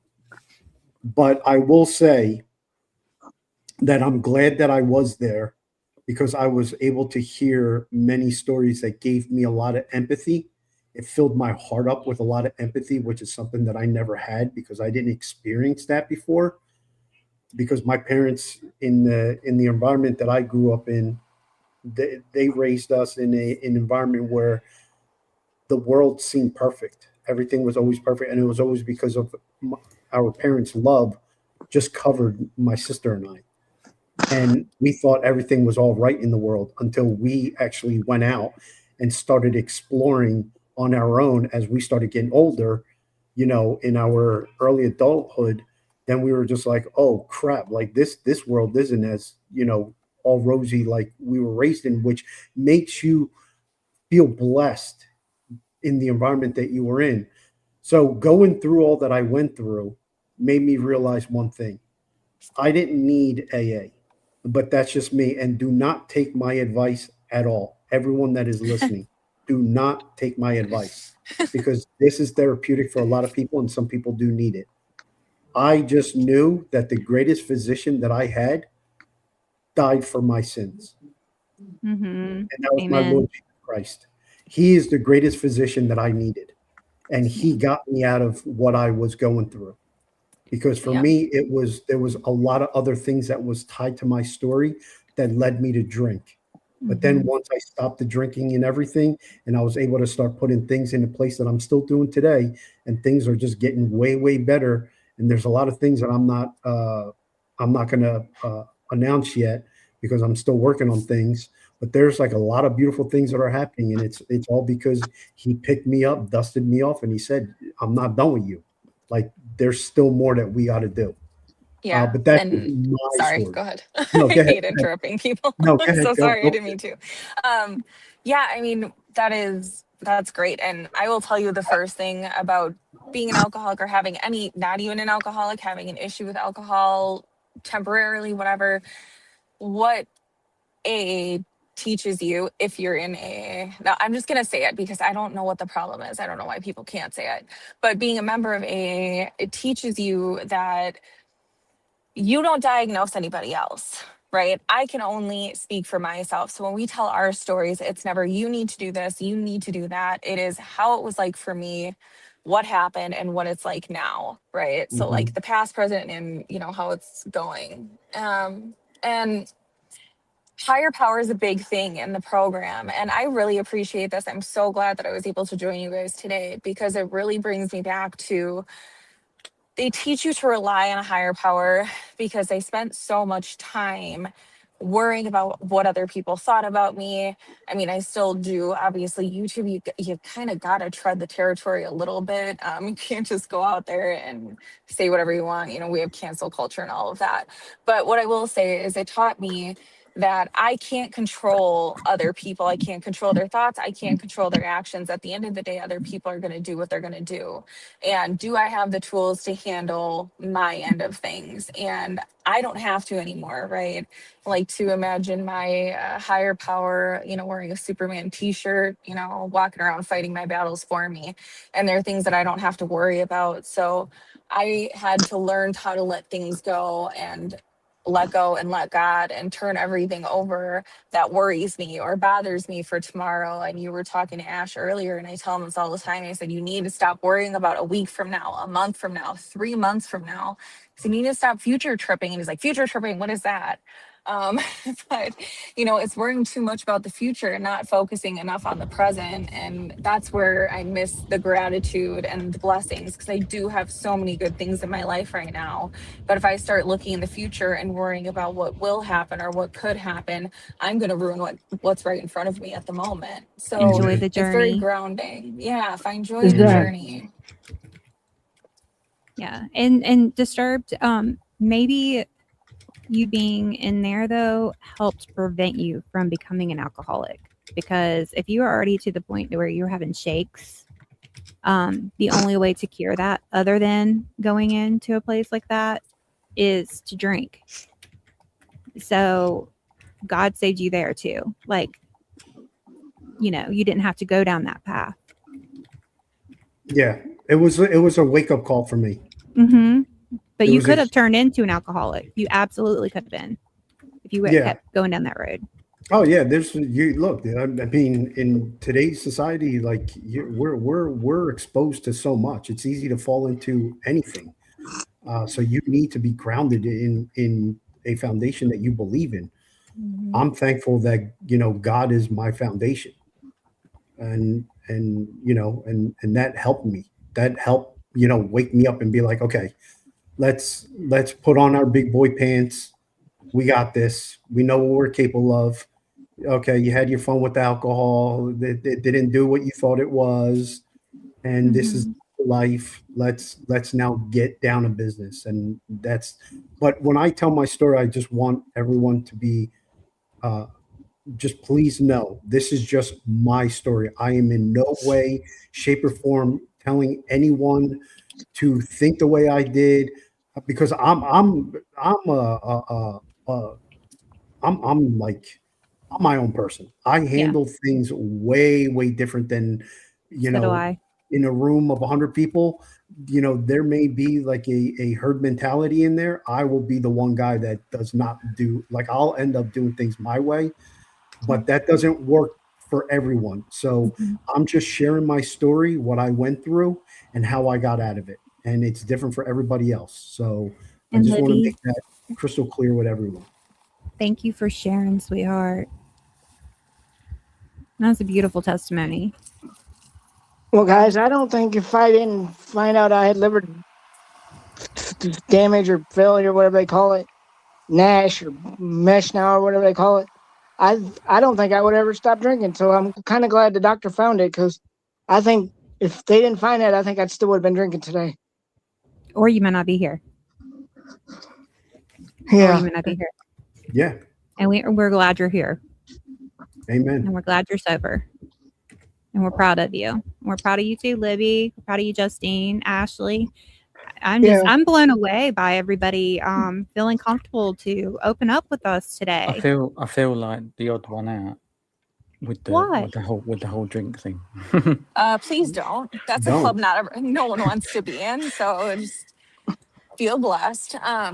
Yeah, no, I really love what you guys are doing here, because it's not about feel bad for us because we had issues with an addiction. It is look at yourself. If you can find yourself resonating with this story, know that there's hope on the other side. Know that you have the ability to change if you want to, and you can come out better on the other side. So Amen. it's not letting people feel stuck. You don't have to feel stuck. You have to get out of the victim mentality, period. You can't Amen. stay in there forever. You have to grow out of that. Like, I'll even tell Disturbed sometimes. He'll say, what all I went through, and I'm like, no, say, what all you overcame. If you start thinking of it differently, that's part of the brain work. Start thinking of things differently, put it in a new perspective, and it will eventually it'll start to click, and you will feel a sense of release. Actually, like, just try to, if you're thinking a certain type of way, try to change your mind and make it even more positive, because it helps. Yeah, it's instead of waking up and saying, I have to clean, I have to do laundry, I have to. Well, you woke up today. You get to. Get to do that. And you woke up sober. Yep. Yeah, absolutely. You just have to you have to keep trying to think of positive ways, because every time that you're negative and you're low, that's when the devil tries to creep in, and he will creep in. And my worst days now are still a hell of a lot better than my best days when I was drinking. I promise you Amen, that. sister. Amen. 100%. Amen. Yeah, like I shared before, I could have literally drank like a handle of vodka within like 2 days by myself, easily. And I didn't wake up to drink. I had a set time, 3 p.m. every day. You made it that long? I'm proud of you. Yeah, I did. But think about how much I drank between 3 o'clock and like midnight. Yep. I mean, that's crucial in its own. Now if we went to the pool or something like that, I might start drinking a little earlier. But I know my first year, I wasn't even a full year sober yet.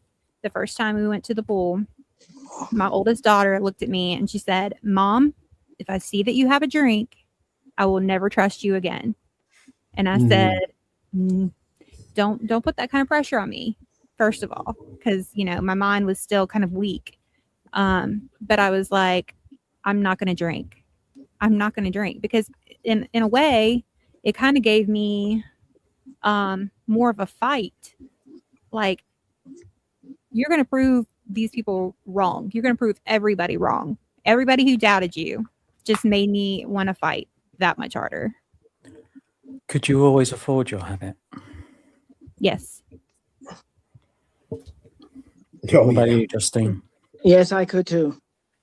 Oh, I could afford it until I couldn't. And then when I started running low on funds, I just had to switch to the cheap shit, which made the hangovers a lot worse, but it still got me drunk all the same. Oh, that cheap shit didn't hold a candle to the other stuff, because I would end up throwing up half of it. And hey, Truth Warrior, how are you? Hey, Truth. Yeah, the cheaper stuff would make me vomit more, and then I would feel like it was messing up my buzz. So I always went with not the top shelf shit, but medium.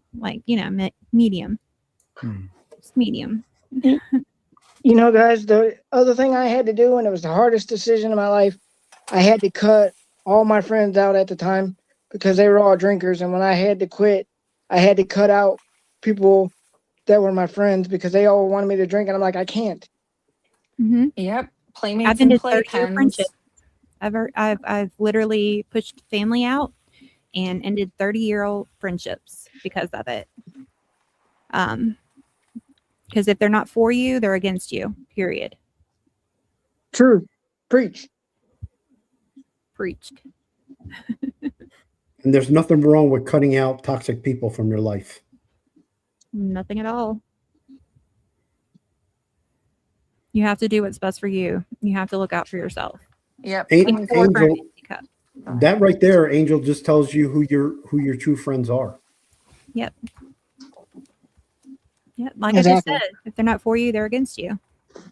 They're not your friends or your positive role models you should be around. And if you embrace starting over too, that mindset can be the greatest feeling in the world, because that's what I did. Crystal can tell you. She knows the whole story. Like, I literally just had like 7 bags of clothing. I rented a car, and I set a time and a day, and I was on my way to South Carolina. And what I kept telling my parents was, and my sister, new state, new life, new mind, new everything. New man. New man, new everything. New everything. Everything. And you know, some people were like, "Man, are you crazy? Like, you really are, like, you ready to start your life over?" I said, "Yeah." I threw away clothes that I had for years.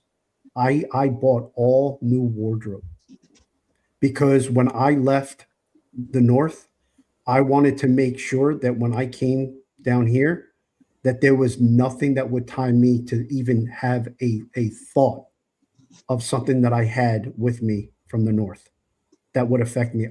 That's how cleansed my life became since I came down here. Now there's some things that I'm still working on, because I'm not fully healed from a lot of the trauma and stuff that I've been through.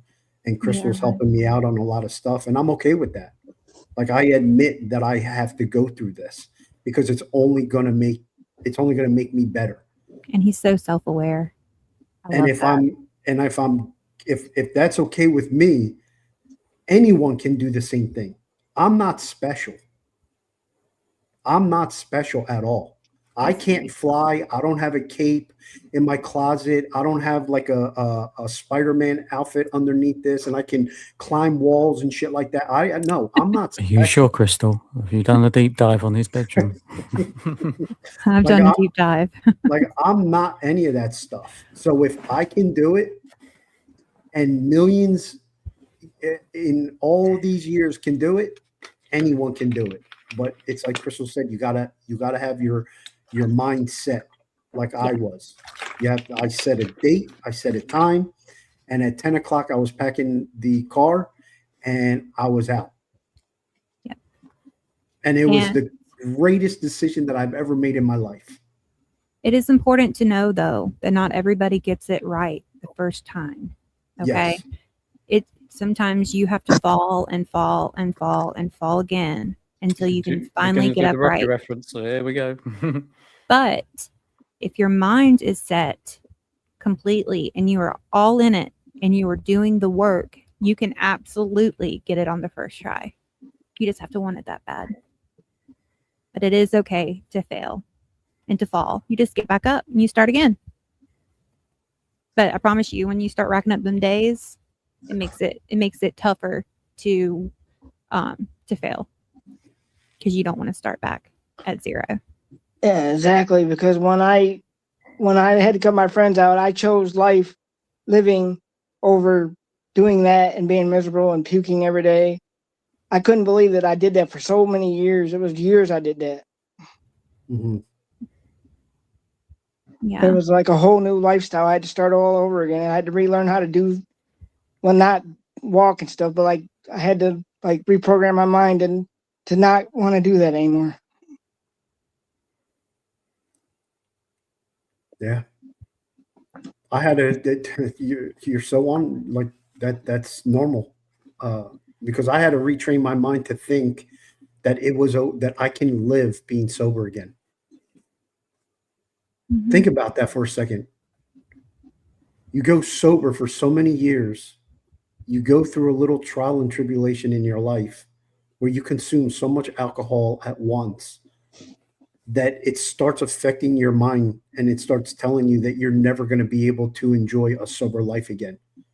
Mhm. Those are just demons that you have to fight. But once you defeat those demons and get yourself on a righteous path, it don't matter, like Crystal said, don't matter how many times you fall, as long as you pick yourself up and Mhm. dust yourself off. And if you're a religious person, you have God to lean on, he will do it for you. And just keep battling it out, because eventually that storm is going to pass.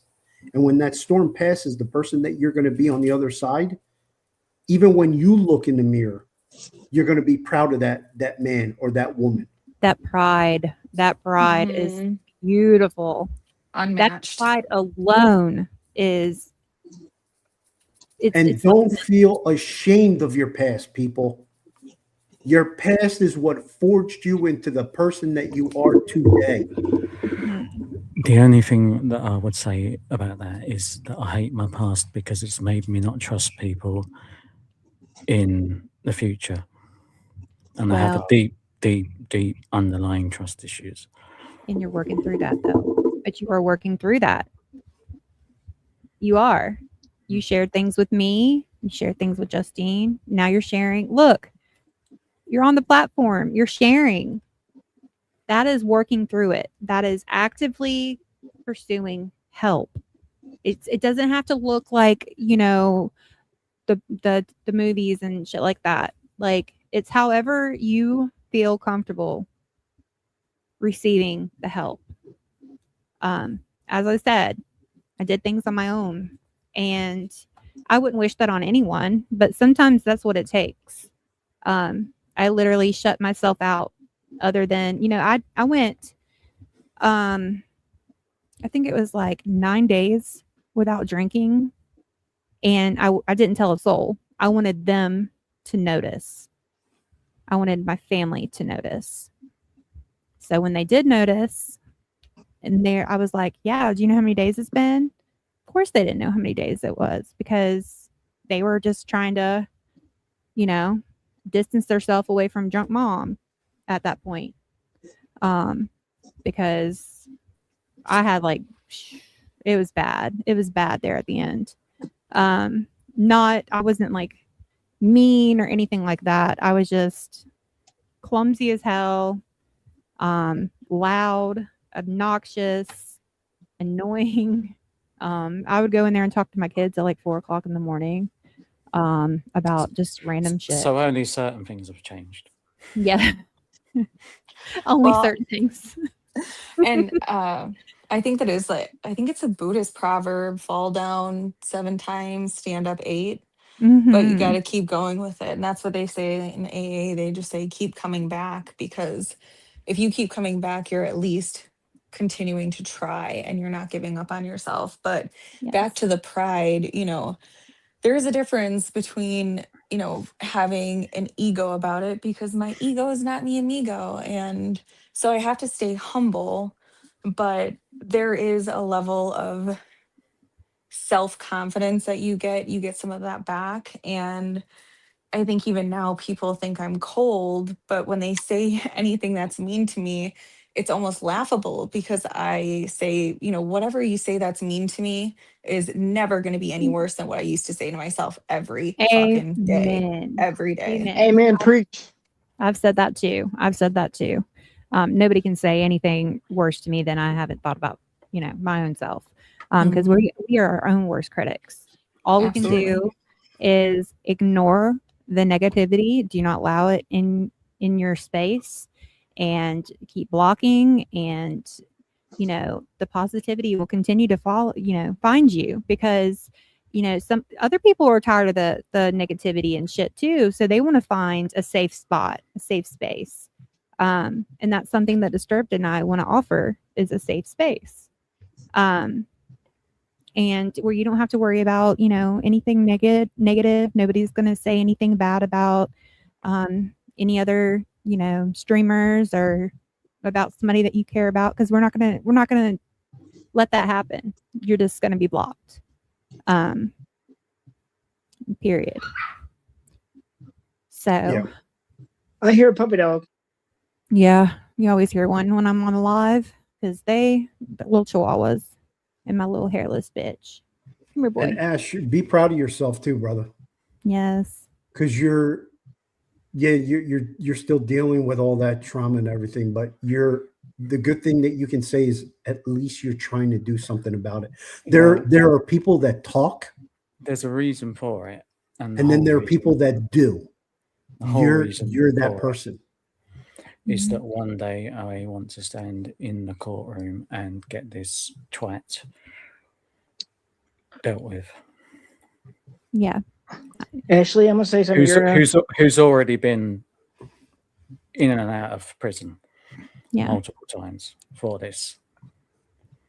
Ashley, I'm gonna say something. You're a hell of a guy and a hell of a friend. Don't you ever not be proud of yourself, because you're one hell of a guy, dude. I'm so happy that I get to call you a friend. And I'm so happy that I finally got you on that first live with me. And see, you got makes no difference that we can't chat to each other on YouTube. They can't stop us from this, can they? Yep, exactly. But that first live, finally got you on after you begging me and me being like, oh, I'm glad I did, because you've got your own people now. You do. You have your own people. People are following you. Yeah. They're following you because they love you and they respect your work and what you have to say. Like I've no interest in. I've never had any interest in the YouTube. It was Justine's fault for that.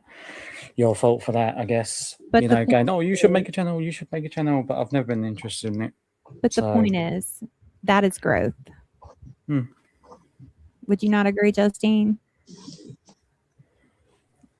He knows I am fucking proud of him, and he's come so far from where he was even a month ago, 6 weeks ago. So if I haven't told you today, I'm proud of you, Ash. Well, there you go. Proud of you, Ash. That's the credit to you, I guess. So, Let me say, I'm proud of Ashley. I'm proud of Crystal. I'm proud of Disturbed. I'm proud of Justine. You guys are all my friends, and I appreciate every one of you so much. That I love you. I love you guys. And the way I look at it, we're all family now. Amen. Yes. Amen. We are. The love is mutual. Absolutely. And on that note, I'm going to shoot because there's a cat fight over wanting the to remote come with in your at hubby. the door. But I appreciate it. I appreciate everybody that listened and that. We appreciate you. Yeah. We appreciate you, if you do it another time, I'll definitely come on again. Yeah, and if you get another fox, make sure you send me a picture, okay, of it eating an egg. I never did get to see it. Not yet. Oh, yeah. Well, I've got to go through the footage because we had the package. Well, make sure you start taking a picture though and send it to me, because I still have not seen it eat an egg, and it's been a couple months now since I got to see the first fox. Yeah, you'll see it. Okay. All right. Well, thanks for listening anyway, and big up to the chat. Absolutely. We love you, Take care of Ashley. yourself. Yeah, we love you. I'm bro. always here for you, bud. Yeah. You too. You guys support Ashley, that from everyone. Right. See you later, Angel. See you later, Justine. What's your actual name? Disturbed. He goes by Disturbed. Just call me Disturbed. Disturbed. Yeah. And and you can call me that in whatever curse word you want. I don't care. Just don't call me by my government name. Is he disturbed in the bedroom? Bye. Yo, he went there. Wow. Well, he dropped the mic on that freaking. Oh my goodness. Oh man. Oh Well, at god. least I don't have to answer that. Thank goodness. Oh man. But I guess you guys can kind of already tell because of the way we talk. So Okay. I mean, we kind of all are in our own ways. So tell us something we don't know. Yeah, exactly. Justine, you know I'm proud of you too. You already know this. I tell you that every live that I'm so proud of you. I appreciate you more than anything. But you already know this because I tell you on every one of your lives. yeah, I'm Justine proud has a of great everything. heart. She does. Yeah. I think we bonded over that. And thanks, Yeah. Ted, that didn't show up today for introducing us. Oh, he was supposed to come today? Yeah. Oh, he's But he still didn't come. he's still supposed to call me back from Vegas. So give Oh a my shit next time God. you talk to him. Well, he was supposed to come on my other live earlier today, and he bounced. But that's okay because we had Mark. Oh, Yeah. Marcus the shark ass. Yeah, Oh, I we had love to Mark. give him shit. I saw. I was like, I'm just gonna wait and see how many times she says it until he realizes that she is over here literally about to cuss him out. He's such a turd. Just the only other thing that I just wanted to just touch upon real quick before we can continue a little bit more, but I just wanted to just talk about Alzheimer's, Yes. which is a horrible disease, one that's it affects many people, sadly. I'm pretty sure we've all had a loved one that has had it, that has impacted us tremendously. So we as a family are going through that ourselves right now. I didn't want to post what I did on X. It took a lot for me to do that. I actually was going back and forth with Crystal last night that I wanted to delete it, only because I'm very reserved. There's just a lot of things that I just don't like sharing. Not because I don't want to, it's just that I'm just very closed about a lot of things, and I just deal with things internally, which is something that she's helping me like try and be a little bit more open about things because it could help me feel better. The problem is that I've never had a woman like her that I actually believe that she cares about me. Because I do. And it's crazy. A lot of people may think that I'm crazy for even saying that, but it's the truth. Like if you guys like come up with like a 40-word curse, like cursing me out, that literally would not affect me at all because of the things that I've had to go through. Like literally, and I tell her this, and she knows this. Like there are times that I tell her, like after what I've been through, if you think this bothers me, it absolutely doesn't. Like I'm so numb and dark to a lot of things that I'm trying to work on these things to have a little bit of feelings, or bring my feelings out a little bit more. So, credit to her for the changes that I'm doing a little bit.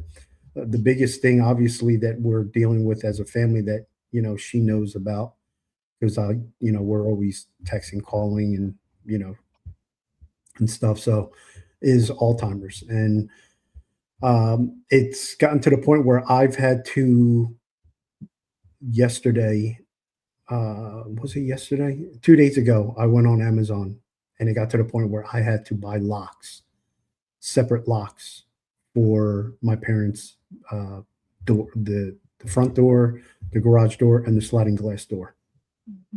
I literally have them right here. You haven't put them up yet? No, I'm gonna do it as soon as we get done. Okay. Here they are right here.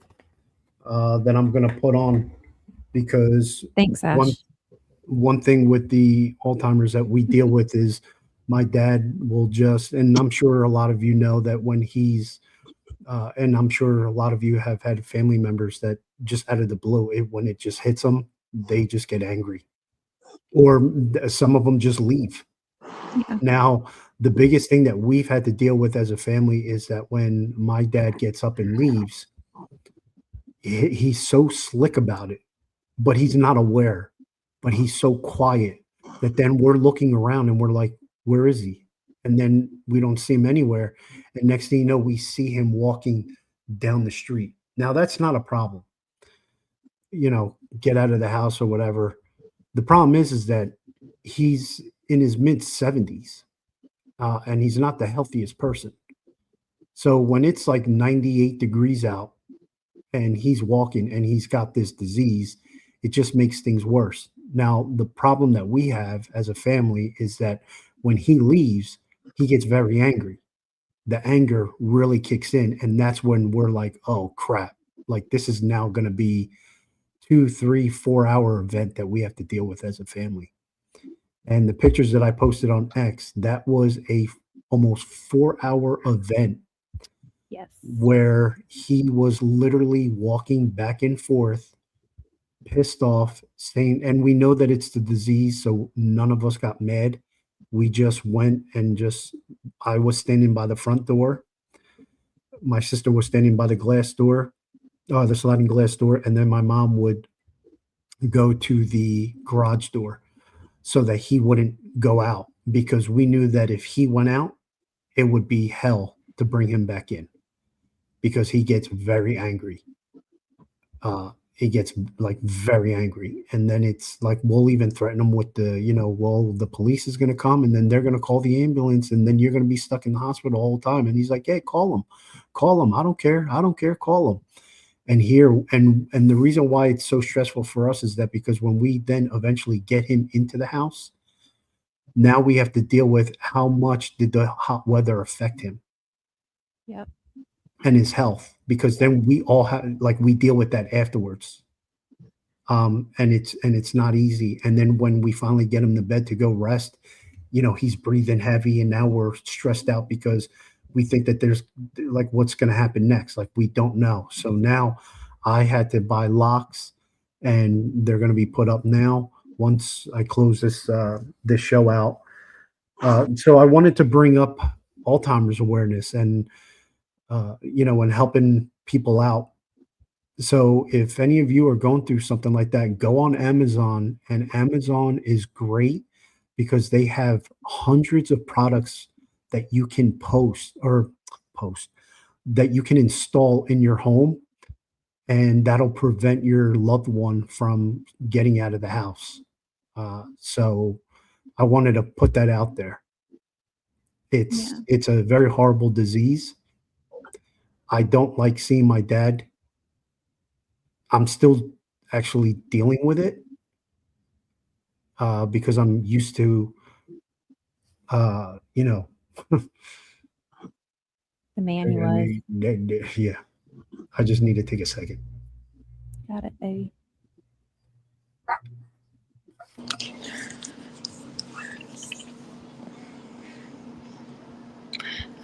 I used to work in long-term care, and I worked specifically in a memory care unit, and it is a very sad disease. You watch I hope this doesn't make it worse if he's trying to recuperate over there. But you watch your family member become almost a shell of who they used to be. Some of them can remember sometimes when they're lucid, sometimes they don't. And then you have sundowning, which usually happens around like dinner, shortly before bedtime. And the behaviors tend to get worse. They ramp up. They can be combative, they can hit you. I mean, I used to get the crap beat out of me by some little old ladies, but it was fine because you look at them and you know that if they were here, really here, that they wouldn't do that, that's not who they were. And so it's very difficult for families to deal with. So I really do understand what you're going through, and I'm very sorry you have to go through it. That's what I told him too. I even try to give him some advice, like as far as trying to keep his hands busy and things like that. But his dad is so OG. He yeah. is so OG, so stubborn. We tell can't get him. nothing. Like I was getting frustrated with her and I felt bad because she's like, well, do this, and I'm like, baby, you don't understand. Like, you can't get this man to do anything. He's that stubborn. Like, there's like the only recourse that we all concentrate on as a family is to get his ass back inside the house, because that's the only thing that we feel safe is as long as he's in the house. So now we've had to take it a step further because just the other day he snuck out and he sat on a neighbor's lawn, and we actually, thank God that my sister lives like 5 minutes, like not even 6 minutes away, but she had to bring her grandson over. Now something triggers my dad's mind that when he sees little kids he gets very happy, and when he saw my sister's grandson, it snapped him out of it, and we were able to pick him up and then put him in the car, and then we quickly drove home. I grabbed onto him right away because I wasn't going to let him like walk up the driveway into the house thinking, oh yeah, we got this. No, I locked onto him, and then I walked him into the house and then just locked everything down. So yeah, it's dealing with Alzheimer's has been the biggest thing because seeing if you've seen my dad 10 years ago, and if you've known my dad all the years that I have, my dad is my rock. Like literally, he set the standard for me as a man. And yeah, I know a lot of this sounds biased because of course I'm going to say this because it's my dad. No, let me tell you a little bit about my dad. My dad never took a day off. Okay. My parents have owned their own business again since I was born. Okay. And not one day did I ever see that man at home. The only time that my dad took any days off was when I was already old enough to work at the pizza shop. And I ran things for him. I would tell him and my mom, get out of here, go home. Or if it was a Saturday, I would tell my dad, I got this. Don't come in. You stay home with mommy and rest because you need it. That was like the only time. Other than that, that man was always working every single day and provided for his family. So you need to understand that for me to see my dad in the fragile state that he's in, when I took those pictures and posted that, that did a lot to me. It destroyed me because I'm not used to seeing him like that.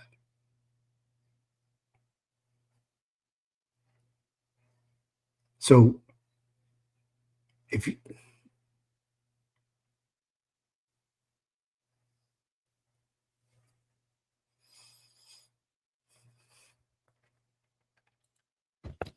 It hurt me the day that all that happened.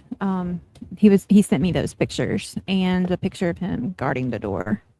And it's hard to see somebody that you really care about go through something so hard.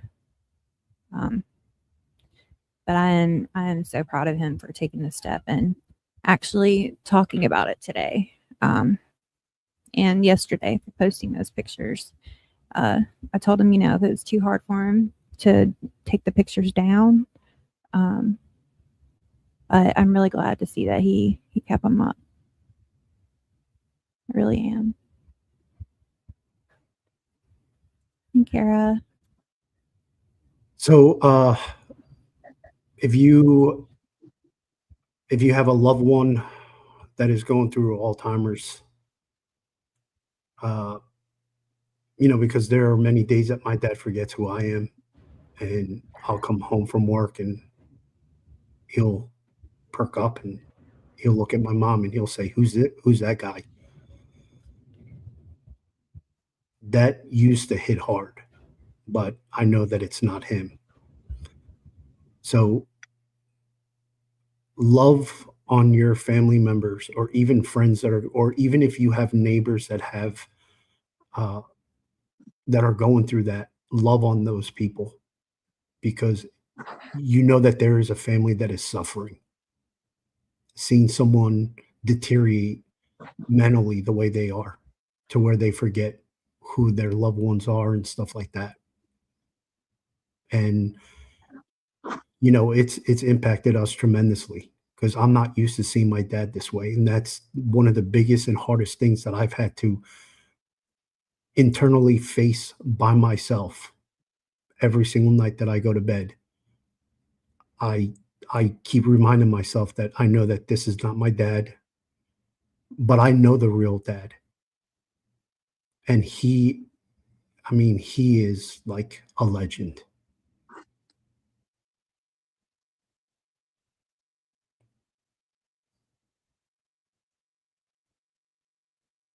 Okay.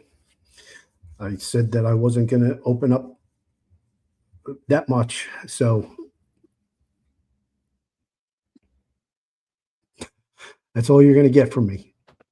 So proud of you. No more. I'm so proud of you. But Yeah. love your family members that are going through it. And if there's any advice that anybody needs or anything like that, let us know. And I'll be more than happy for me and my family. I had to buy locks, which I'm going to install now.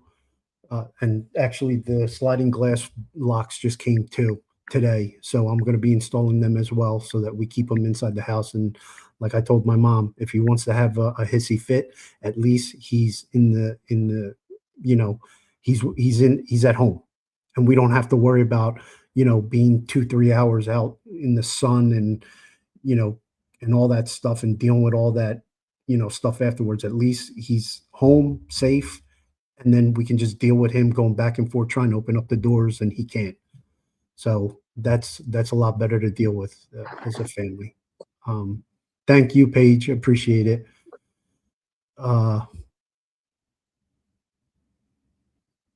Yeah, I don't know.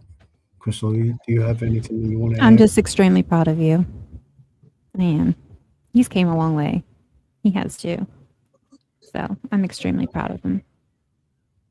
You wouldn't have done this 2 months ago. I tell you that right now. 3 months ago.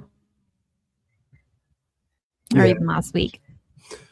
Yeah, it's getting to the point where it's really tough. It's really tough as a family. Hey, Disturbed. Yeah, buddy. I wanted to tell you, if you want to ask me, I can tell you, because I've been going through it with my grandpa when he had it, and he was mean as shit to my mom. So if you ever need to talk, just ask me, and I will talk to you about it, because I know what you're going through, because I went through it with my grandpa. I appreciate it. Very sweet. Like I said, I know it's difficult. You got a good woman there, and like she said to me and Ash, lean on her when it's tough, and you don't got to be a man in those situations. It's okay to cry. It's okay to have emotions, and then when you go back in front of your family, put on the face that you need to, but don't bottle it up too much. Yeah, don't. Yeah. I'm here. Just if there's just one thing, just pray for my mom.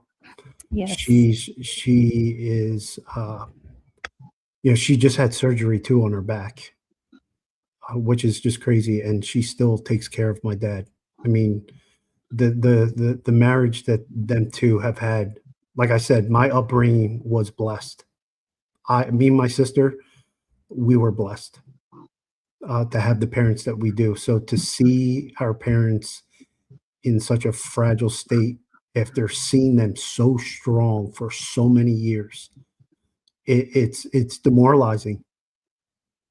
It's very, very demoralizing. So that's why I wanted to, when me and Crystal were talking about the show, we wanted to have a show where we can uplift people and talk about topics that matter to people, that impacts people, and how can we help, and how can we get the message out there, and provide avenues and ideas and share ideas with each other to help and cope with these things.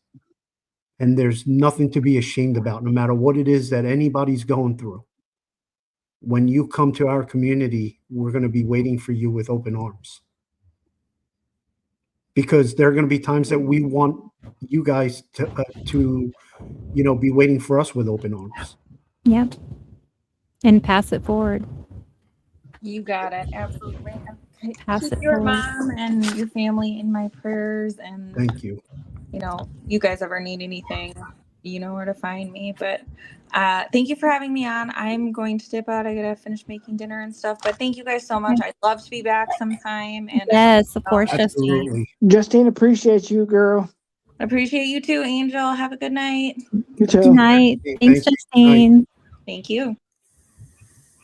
Yeah, I think it's time to.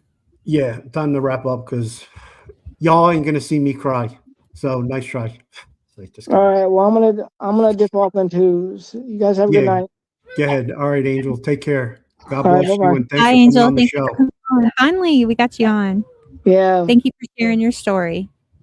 Like I said, if I can help one person or 3 people, my story's worth telling. In my opinion. Amen. Amen, So, brother.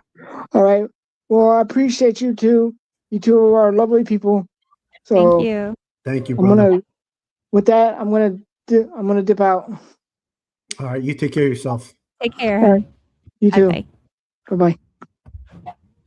All right, everybody. Thank you all for joining us and hearing all that we had to say. God bless each and every one of you in the chat and all of you that watch the show. Just remember, if there's anything that you need, just lean on us and we will be there for you. You can go on X and we'll accept your invite and just DM us and we will be more than happy to talk to you and whatever we have to. And just if you have family members that are going through a tough sickness, cancer, dementia, Alzheimer's, whatever it is, we're going to pray for you and, we're going to love on you because that's what God wants us to do. And that's what this show is about. And yeah, anything that you want to add? Yeah, thank you all for your continued support and love and for being so positive and hanging in there with us as we are trying to go through this journey and learning our way. We will let you know when we decide to go live again, which I think I already have a day in mind, but I have to talk with him. But I want to thank you all, tell you all I love you, stay bright, stay wonderful, and keep that positive mindset. Take care, everybody. Love yous all. Bye, fam. Bye. Bye. Bye. Bye.